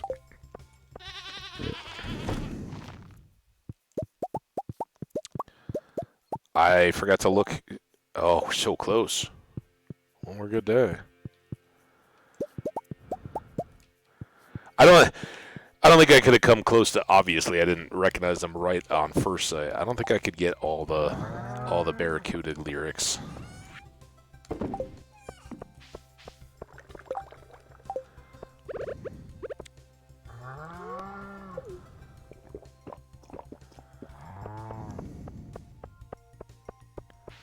Yeah, so this is where corn's going to go, because then the Junimos can get it for the rest of summer and fall, and just harvest it right there. Everything else is all good. Get these fish ponds.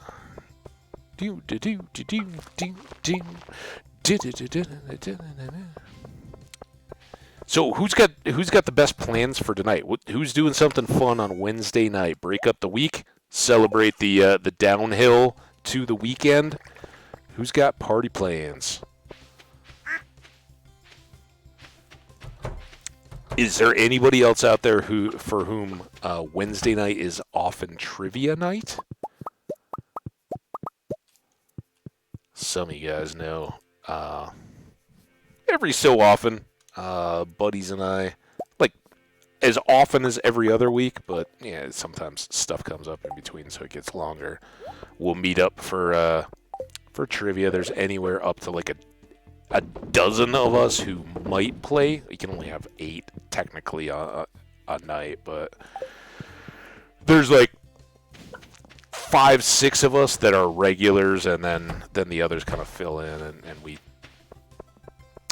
don't take it too seriously, but we every once in a while we do all right if we get the right combination of stuff. But I don't think we're doing Trivia Wednesday tonight, because tomorrow is Broncos game Thursday. So I think all the midweek friends are going to save our energy and resources and try to hang out on Thursday night for the football game. So that'll be fun.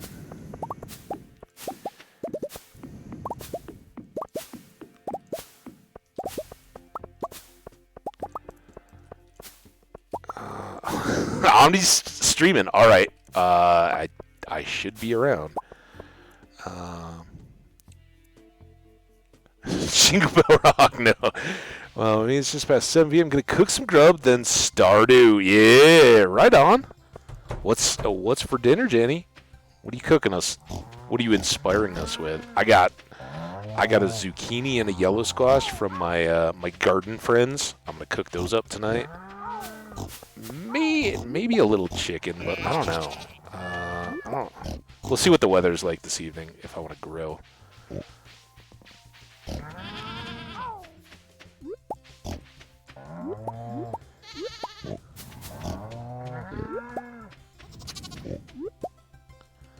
What I don't think I have is like a big old onion to chop up with the zucchini and the yellow squash.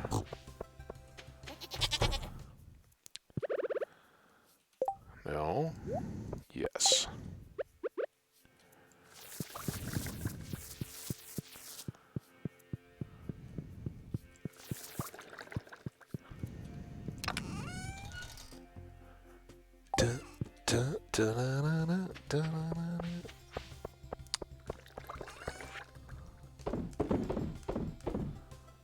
I keep wanting to sell that diamond. PB&J. Oh, boom. I got some. Again, remember yesterday I was all ranty sugar? The peanut butter I have right now is honey peanut butter. There's honey in it. Oh, that's dangerous stuff, man. You make because everybody knows peanut butter and honey sandwiches, right? Especially you Southerners. Oh, that's a thing. Peanut butter, honey, and banana, some of that. But this honey peanut butter with jelly, ooh. Don't be ashamed of a PB&J. That's strong.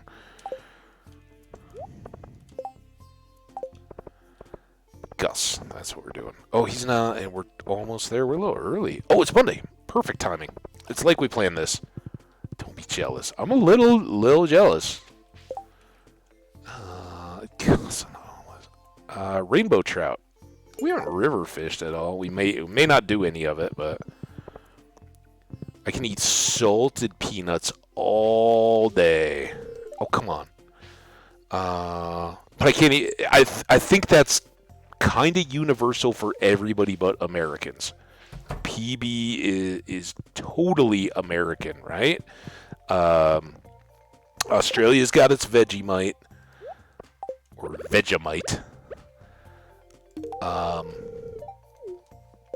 UK folks, and I don't know, Wales, is treacle a thing for you guys too? Because that's one that people here kind of just scratch their heads at a little bit.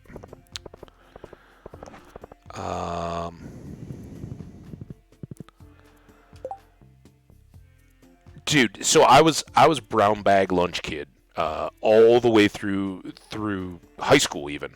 You know, my mom was like, "No, dude, we're not paying for a cafeteria lunch. You know, you can have a sandwich and some kind of like raisins or an apple or something and some chips and something else in there, snack candy bar or something like that.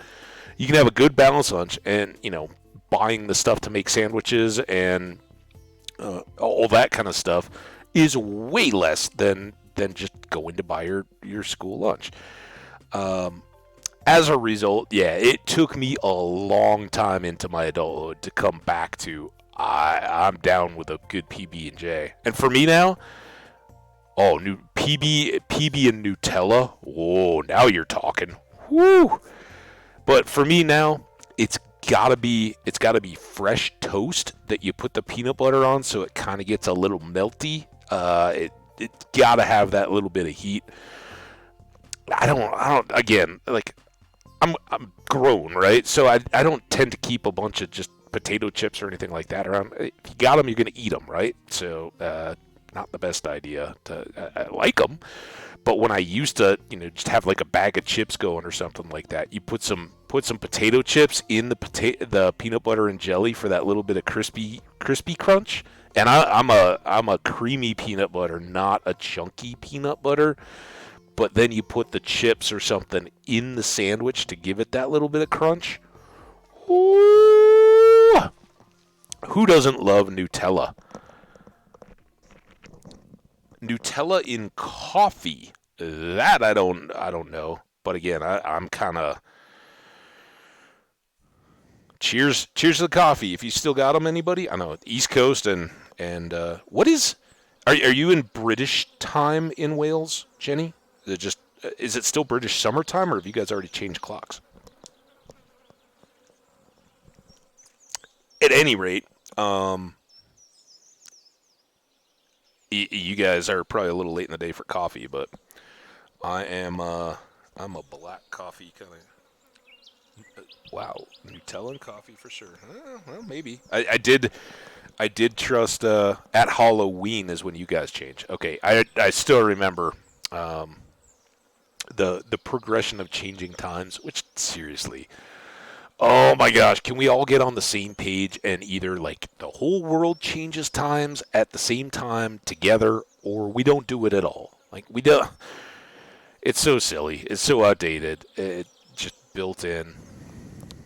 And then so like here, apparently, if you can change it if your state decides to change it, but you can only. This is what I've learned because they balloted, and I was like, they're balloting backwards. Nobody wants it the way that they're proposing it because you can go off daylight time and stay on standard time. But if you do that in the winter, all your daylight is in the morning, not at night, and like you lose the summertime later night stuff. So, middle of the summer here, I know we're not as far north as the UK. 9:30, it's still kind of light out in the middle of the summer. And that's awesome in the summer. Everybody loves it. And the only way you can get off doing a time change all the way is to reverse that. So if you pass, we don't want to change times, congratulations. In the summertime, the sun sets at 8:30, not 9:30. Have fun, and oh, by the way, yeah, your winter short days, those might be a little more manageable, but who cares? Time isn't linear. Oh man, pretzels in Nutella, I'm down with that. I've kind of been just lame Nutella on toast for most things. I think some like Nutella cookies and things like that. How how completely does the Nutella into the coffee dissolve? Like, is it kind of lingery? Does it leave the coffee waxy or anything? Oh. Oh yeah, there's states in the United States that don't either. So yeah, it's all over the place, and like I think India's one that doesn't. Dude, any dark cherries with chocolate. Yeah, I bet. Gotta mix well if you're putting your Nutella in your chocolate. Make sure it melts and then stir it heavily. Are we going to the Skull Caves? Let's go to the Skull Caves. I think we should do that. Because we haven't had cause to use a cherry bomb all day. Also, do we think at some point we should get a cherry bomb in the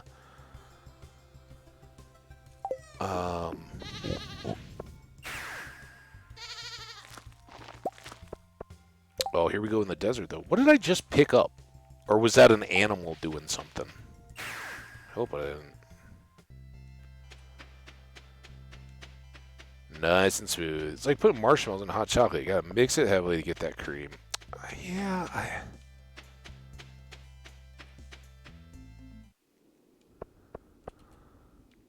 I don't know.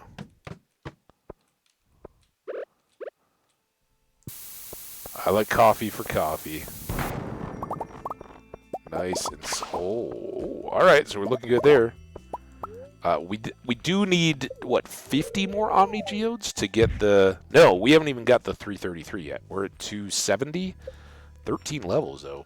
That was impressive. And we haven't eaten peppers yet, so this is gonna work out.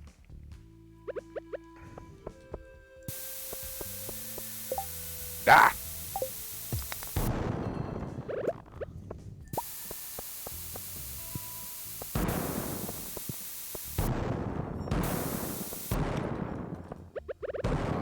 I guess we'll do this one too. Yes, you are the star of the Geode show.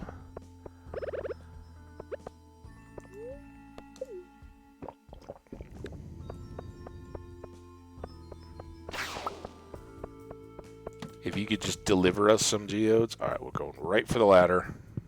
Or anything awesome on the way. Sea slimes, you get to live today. Ooh, we should have gone gold mask and breastplate too for our armor, but I forgot. Oh, geodes.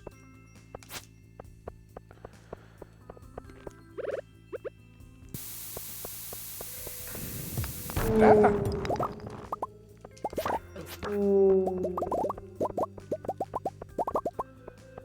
Three more and a miner's tree and some copper. Make up for standing in the middle of our bomb.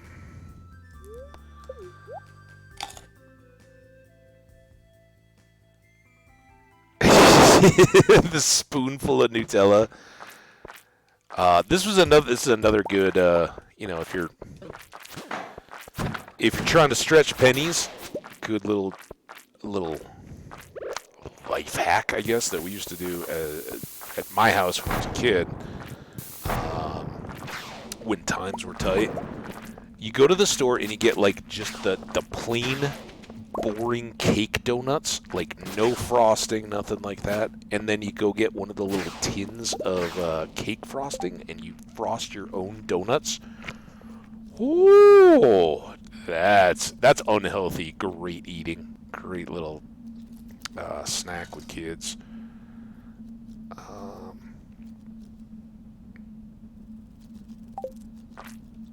I don't think we want the serpents, right? Can we all agree that that Cherry's Garcia ice cream, though? How we all feeling there? Everybody with me? It may be the best thing ever made. And I know, Ben & Jerry's not the most popular with everybody, but Cherry's Garcia, they nailed it.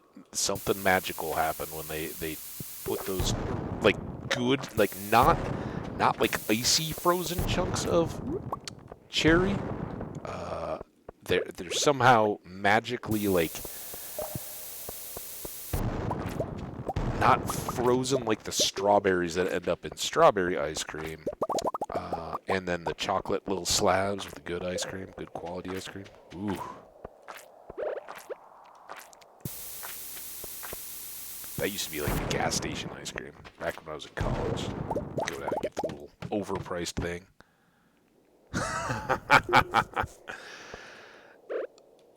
Man, you guys are making me hungry. Oh.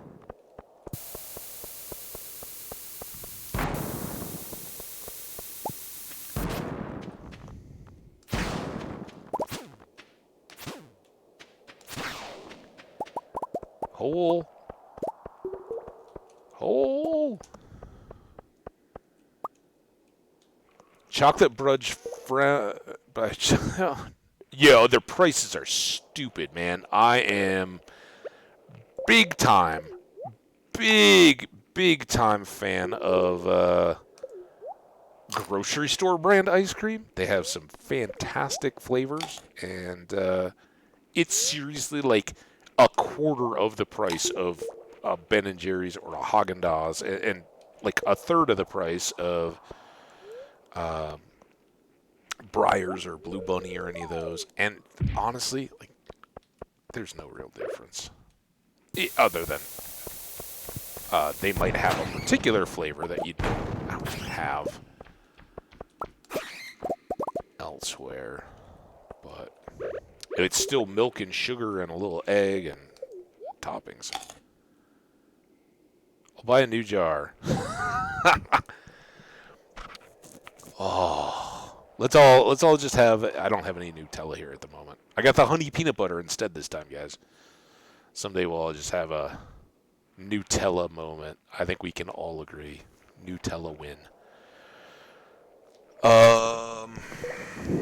Yeah, I think we're good, right? We just one more of these.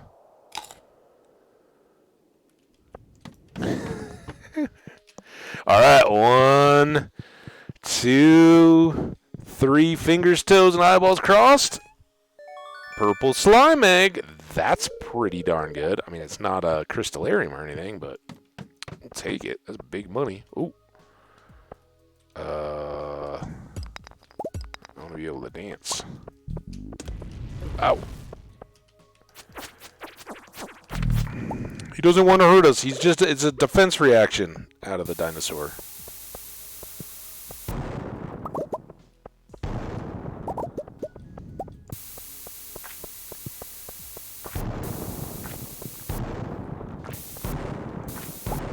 Ah!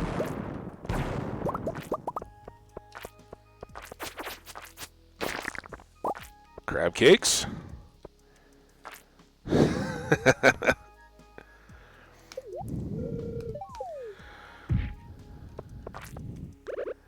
Dude, I'm pretty sure if Jenny can be wintergrass thanks to her tit, Zelik, you might just be geode now. Speaking of which, there is one.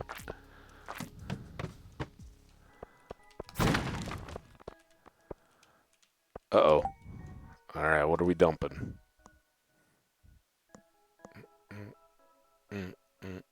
It's only 7:10, so I feel like we should hang out. Why did we bring the fishing rod?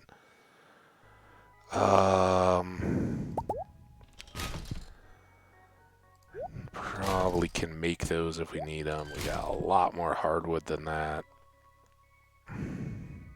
Need the bat wings. Kinda need the... Oh, we don't need this, and they're only worth like 20, actually, so that's a good toss. I don't recommend folks do that until you have the return scepter. Those are really, really valuable until you have this.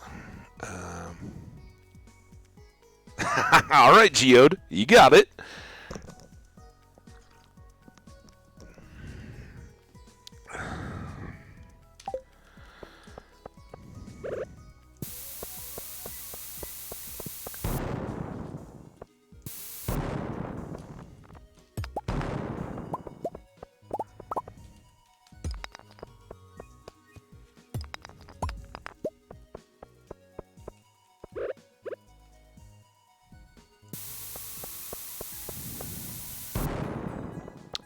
seriously, nicknames are funny like that, right? Like, they can be a ton of fun and they can be good, and really the only way a nickname ever, like, you can't give yourself a nickname, right? I don't know if you guys ever watched any Seinfeld, but of course the George Costanza on Seinfeld decides he wants to be called T-Bone, right? Goes into the Yankees, he's working for the Yankees, goes into like a staff meeting or whatever, and is like, hey, T-Bone. And they immediately are like, oh, that's an awesome nickname. Here, we're going to call Bob T-Bone. And George ends up getting called Coco the Monkey. So, if I'm ever like shortening or abbreviating anybody's name around here, and it's something you're like, no, that just doesn't work for me, let me know. Because you get a nickname hung on you that you can't stand. It can, it's not the end of the world. First of all, you're whoever you are, you're still a good person, and don't let it define you. But it can't stink, man. Like, no, I don't want to be called that. And it's already gone, right? Like, oh, you're now, Coco the Monkey, right? Oh, here we go. 1, 2, Crystallarium or better. 3.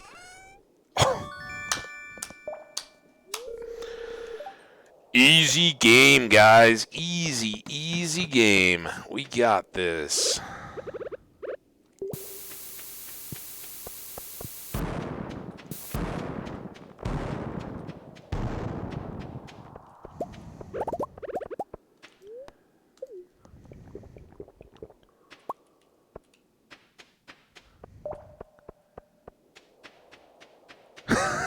Yeah, our own little fingers and toes and eyeballs crossed treasure trove, where sometimes we get cactus seeds, but sometimes our little crew finds a crystallarium.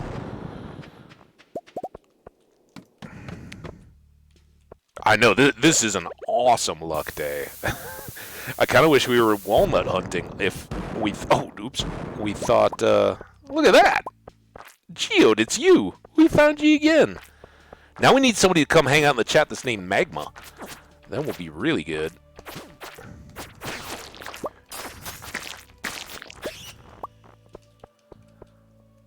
There's a battery in there. It's probably better than a aquamarine or a sap or a slime. 5 pieces of wood or an algae. Oh, not a rabbit's foot, though. That's pretty good. Oh, my goodness. Wow. Hey, Raiders. Ant again. Awesome, dude. What's up? Sorry, guys. I was just sorting inventory here. I didn't even notice. Ant. How you doing, buddy? Welcome. It was fun hanging out the other day. Potato 1587, welcome, first time chat. Hitting with the raid icons there. What's up, man? How's were you doing some Minecraft? What was going on in your stream today? Hope you guys had an awesome time today. Yeah, big streamer. We're not that, but we have a lot of fun. Sweet, how'd it go? How'd it go? Hope everything was good for you. Man, so good having you around. Back in Twitch, dude. One of the good ones, ladies and gentlemen. Antheos Live, or Ant, as we like to call him in the nickname crew. We just decided that Omnizelic here in honor of our foraging in Stardew is going to be called Geode, because we're out grabbing Omni Geodes today. And yeah, thanks Jenny for giving him the name. He is the OG. He's the grandfather of our whole. Oh, look at that! Our whole twitching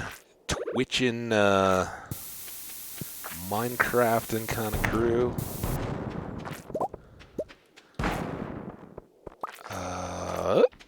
Purple bat, run away! Guys, if anybody here in the raid or anybody hanging out is not familiar, we're playing Stardew Valley. It's kind of an older game, As you can see, it's not cutting edge graphics or anything, but it is. If you haven't ever checked it out, so much fun. And we're late game. We are basically just trying to knock out the last few things kind of on our completionist-ish run. I don't know that we'll have to worry about each and every tiny little detail, but a few more things to buy, a few more things to unlock and find, and some stuff I've never seen before. So if you do know the game, the couple things around Ginger Snap Island, don't immediately jump in with a spoiler. There's a few things I'm asking about, but for tips and stuff, but still trying to figure out a couple little puzzles. So let us work through those.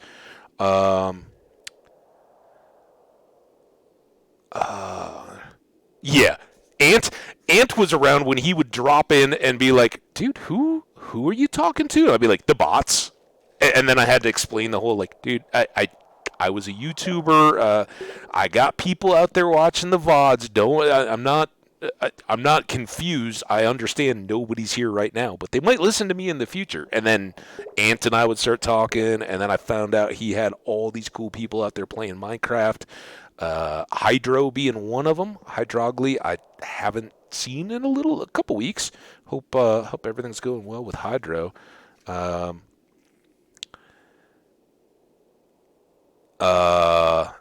So some of these are artificial. We're probably up north of 100. Somebody came in and was like, "Hey man, I really like what you're doing here. I'm gonna drop a bomb on you that this will be awesome." And then instantly, I had a bunch of fake account followers, and we were like, "Dude, we don't need that." Twitch immediately, like recognized them, immediately went through, and those numbers plummeted back down to around 200, and now we've climbed back up again. They kind of hover now. Twitch goes through it and catches more and more of those fake ones. So some of it was somebody trying to do what they thought was a nice thing. And for the record, I don't want that. I'm not asking for it. I do not. I want to know real people. I don't care, what the number is. I want to hang out with you guys. If you enjoy what we're doing here, if you like some hardcore Minecraft, you like Stardew, you just like chilling in the chat where you can talk about what's on your mind. We can talk about what's on ours, and everybody gets along and has a blast. Come on in, and whether that's 2 people talking in the chat or 20, we'll have a party. It'll be awesome. Yeah, that's basically what happened, Ant. Somebody came in and just dropped a fake people bomb on us and told them to, "Hey, we appreciate what you're doing, and we don't want it." And instead of clearing them out and hanging around, just disappeared and went away. So I wouldn't even know how to go in and get that cleaned up. So I'm just expecting that we'll always be dropping, right? But yeah, we got. You can, in fact, Nutrias or Nutella. We've talked about both today. Yeah, we talk about. Yeah, and honestly, if anybody out there lurking, hanging out, coming in on raids or anything else, if you're coming in and like, dude, I'm so worried that to get started in Twitch, and I don't know how to handle things or anything like that. Don't worry. If you're a little channel, the people that are going to come around are 9 times. Well, first of all, the first people that are ever going to come around are going to be bots or people trying to hype their own channel. And you'll get some of those. Be cool with them. Let them know you understand, and this is what you're doing. Thank them for their time and all that. It's cool. Then you'll start getting bots. And it's sometimes fun to just play with the bots and chat to them. And then you'll get people like Ant and Bobby God 968 and other people that like the game that you're playing, happen to go through into the directory and be like, "Hey, here's a little channel, but looks like something I'm interested in." Some of those will come and be like, "Hey, what's up? Cool. All right." You never see them again. Others will come in and hang around. But if you're wondering about it, don't worry about the followers. Don't worry about blowing up. Find a game that you're going to play anyway. Turn on Twitch, start a stream, and let people come and hang out. What's up, Ant?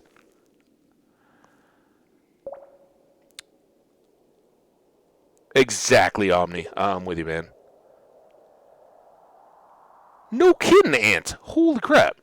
Upload a clip from Elden Ring and got 1K views. And I'm sure because, you're, let's face it, right? You're a couple months late to the Elden Ring scene, right? Everybody that when the game dropped, a lot of those people have already played their 2 weeks or whatever and moved on. But I'm sure there's a lot of people where the content has gotten later. So seeing somebody start it fresh, you're gonna get a ton of interest. I hope that blows up your channel. And Potato, welcome, man. So awesome to have you. Glad you came along on the raid, jumped in here. Yeah, shout out for that. Not me, but shout out for that Prime badge, dude. I got one of those. Gotta have your Prime sub. All right, let's keep our cave run here going. I'm so glad to have you guys in here. We especially now because we're very established. We're just kind of doing our days here and enjoy. Oops, that was the wrong ball. Enjoying working through the seasons and all that. We stop a lot. We talk. We hang out. So don't apologize for dropping in and look, you got to get back to your gameplay. Nah, we'll get to it. It's cool. But yeah, and thank you so much, man. So great to have you drop by again. Do we want to toss anything?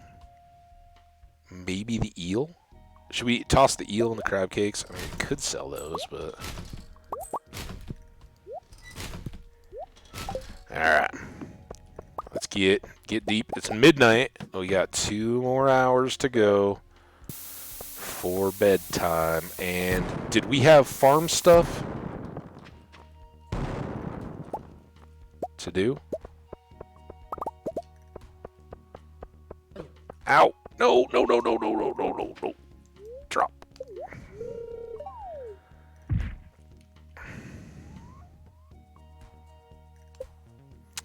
Play a lot of games that I don't get many followers, but when people do follow, I know they're following me for me and not the gameplay, which is just the best feeling.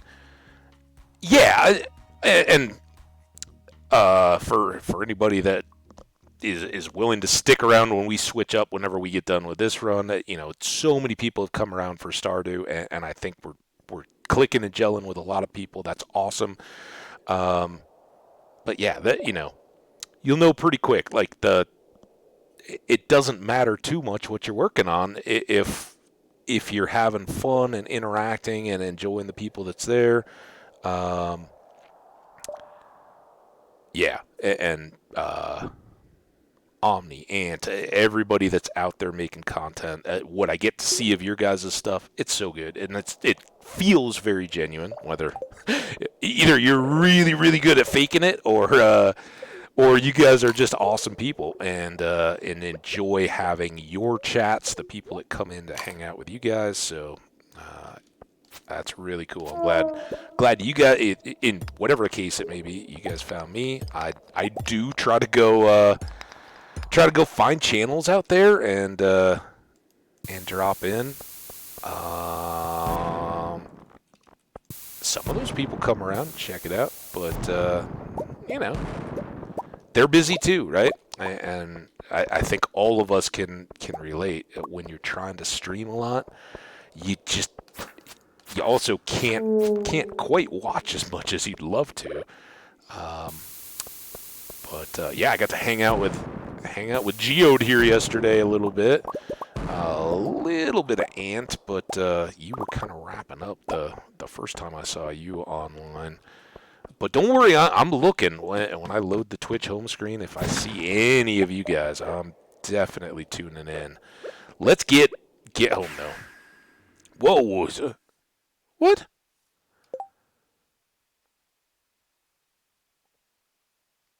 The hell? I saw a tweet ago live and some guy with 2.5. Oh, boom. You're in the money, Ant.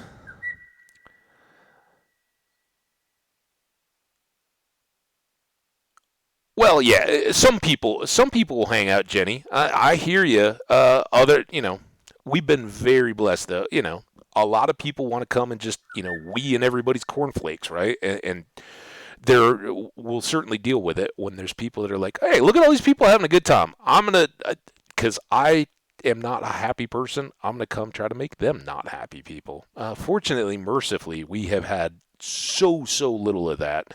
And like we were talking about with the random fake sub gift bomb thing, or not sub, but follower, that kind of stuff, it's not what I want, but it's not. I don't think those people are doing it from a place where they think they just can't imagine that there's people out there like us that are like, I want to make connections. I want to hang out with people. I want to make friends and play games and see people that do stuff that I enjoy watching, that I can have having contact and all that kind of stuff. So yeah, it's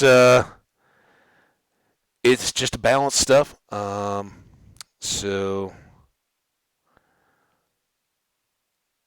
yeah. So I suppose you said she a nickname now.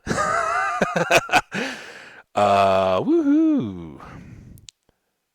Well, we do our best, and hey, we're all human, right? You hang around long enough, you're gonna see. Sometimes when I come here, I'm gonna be just down or pissed or whatever about something. Huh.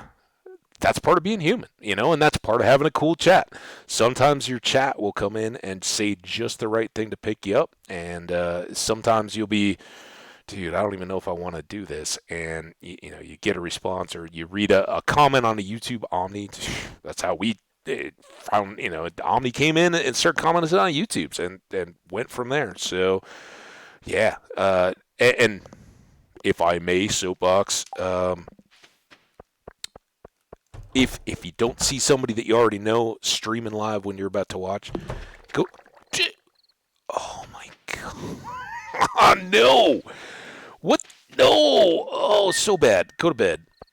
Go to bed. We're gonna have a colossal mess to clean up tomorrow. What do we have coming up? Meru's birthday on Wednesday. We're gonna go to sleep.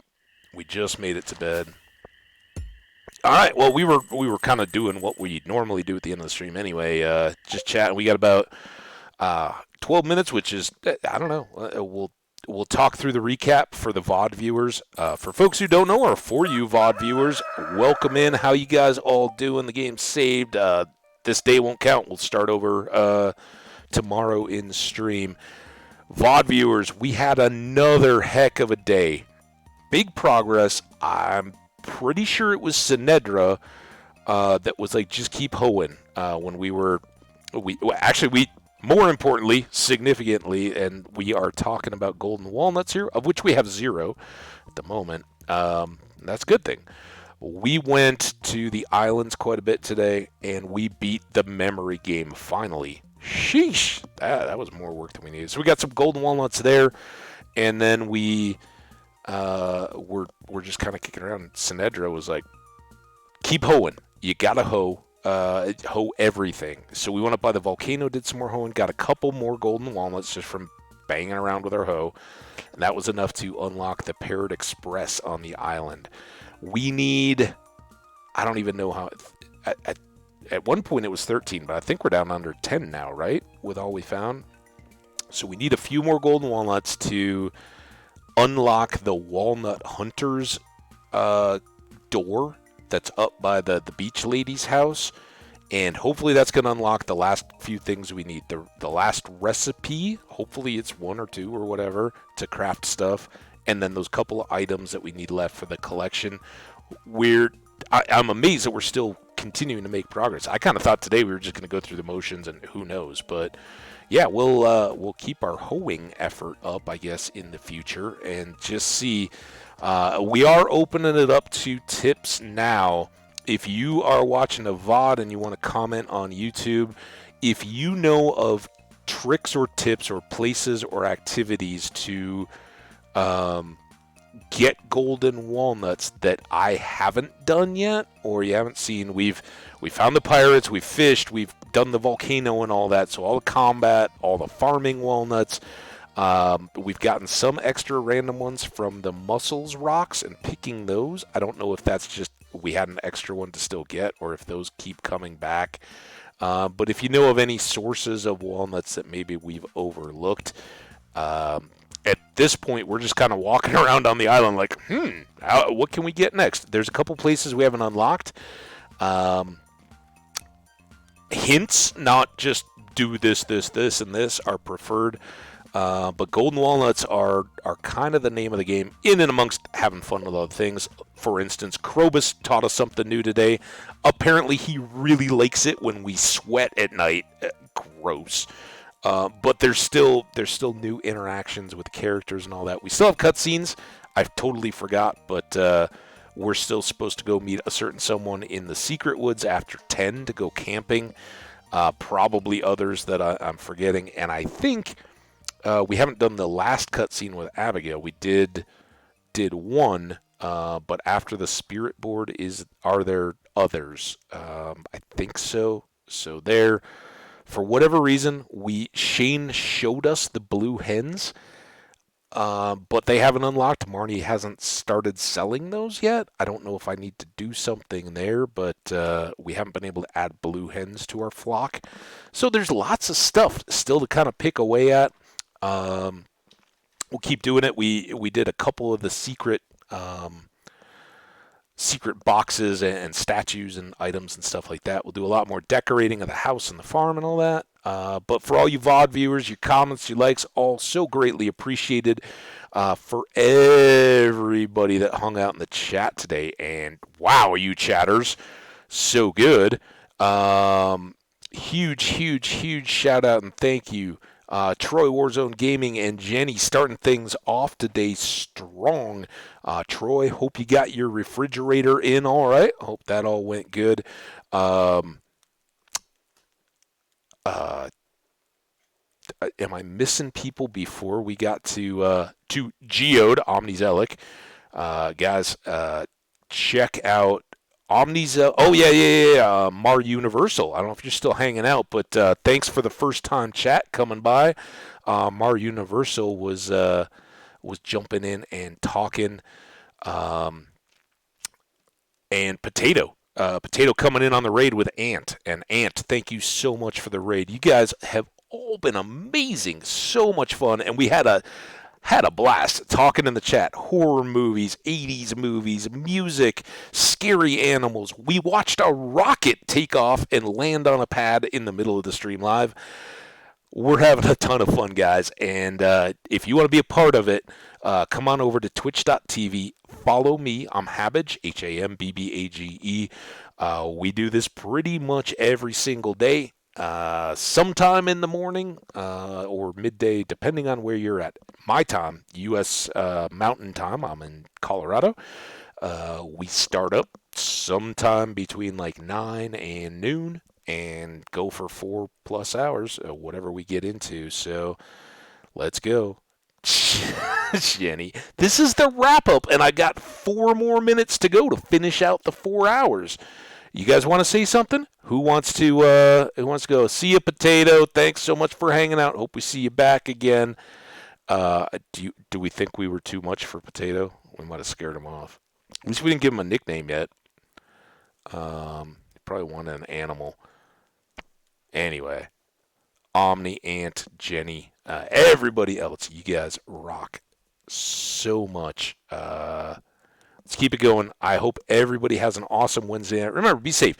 Get up, move around, take your eyes off the screen for a little bit, go outside, see what's out there, enjoy the world. We all play life hardcore. We only get one ride, so let's enjoy it. Stay awesome, my friends. Be good to people, and we will catch you. Wait. Before we do that,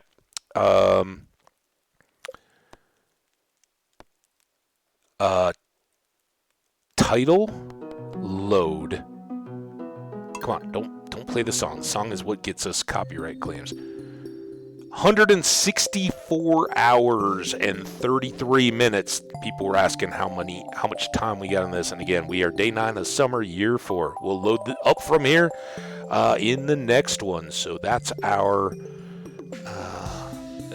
current progress. Hope you guys do awesome. See y'all. Bye now.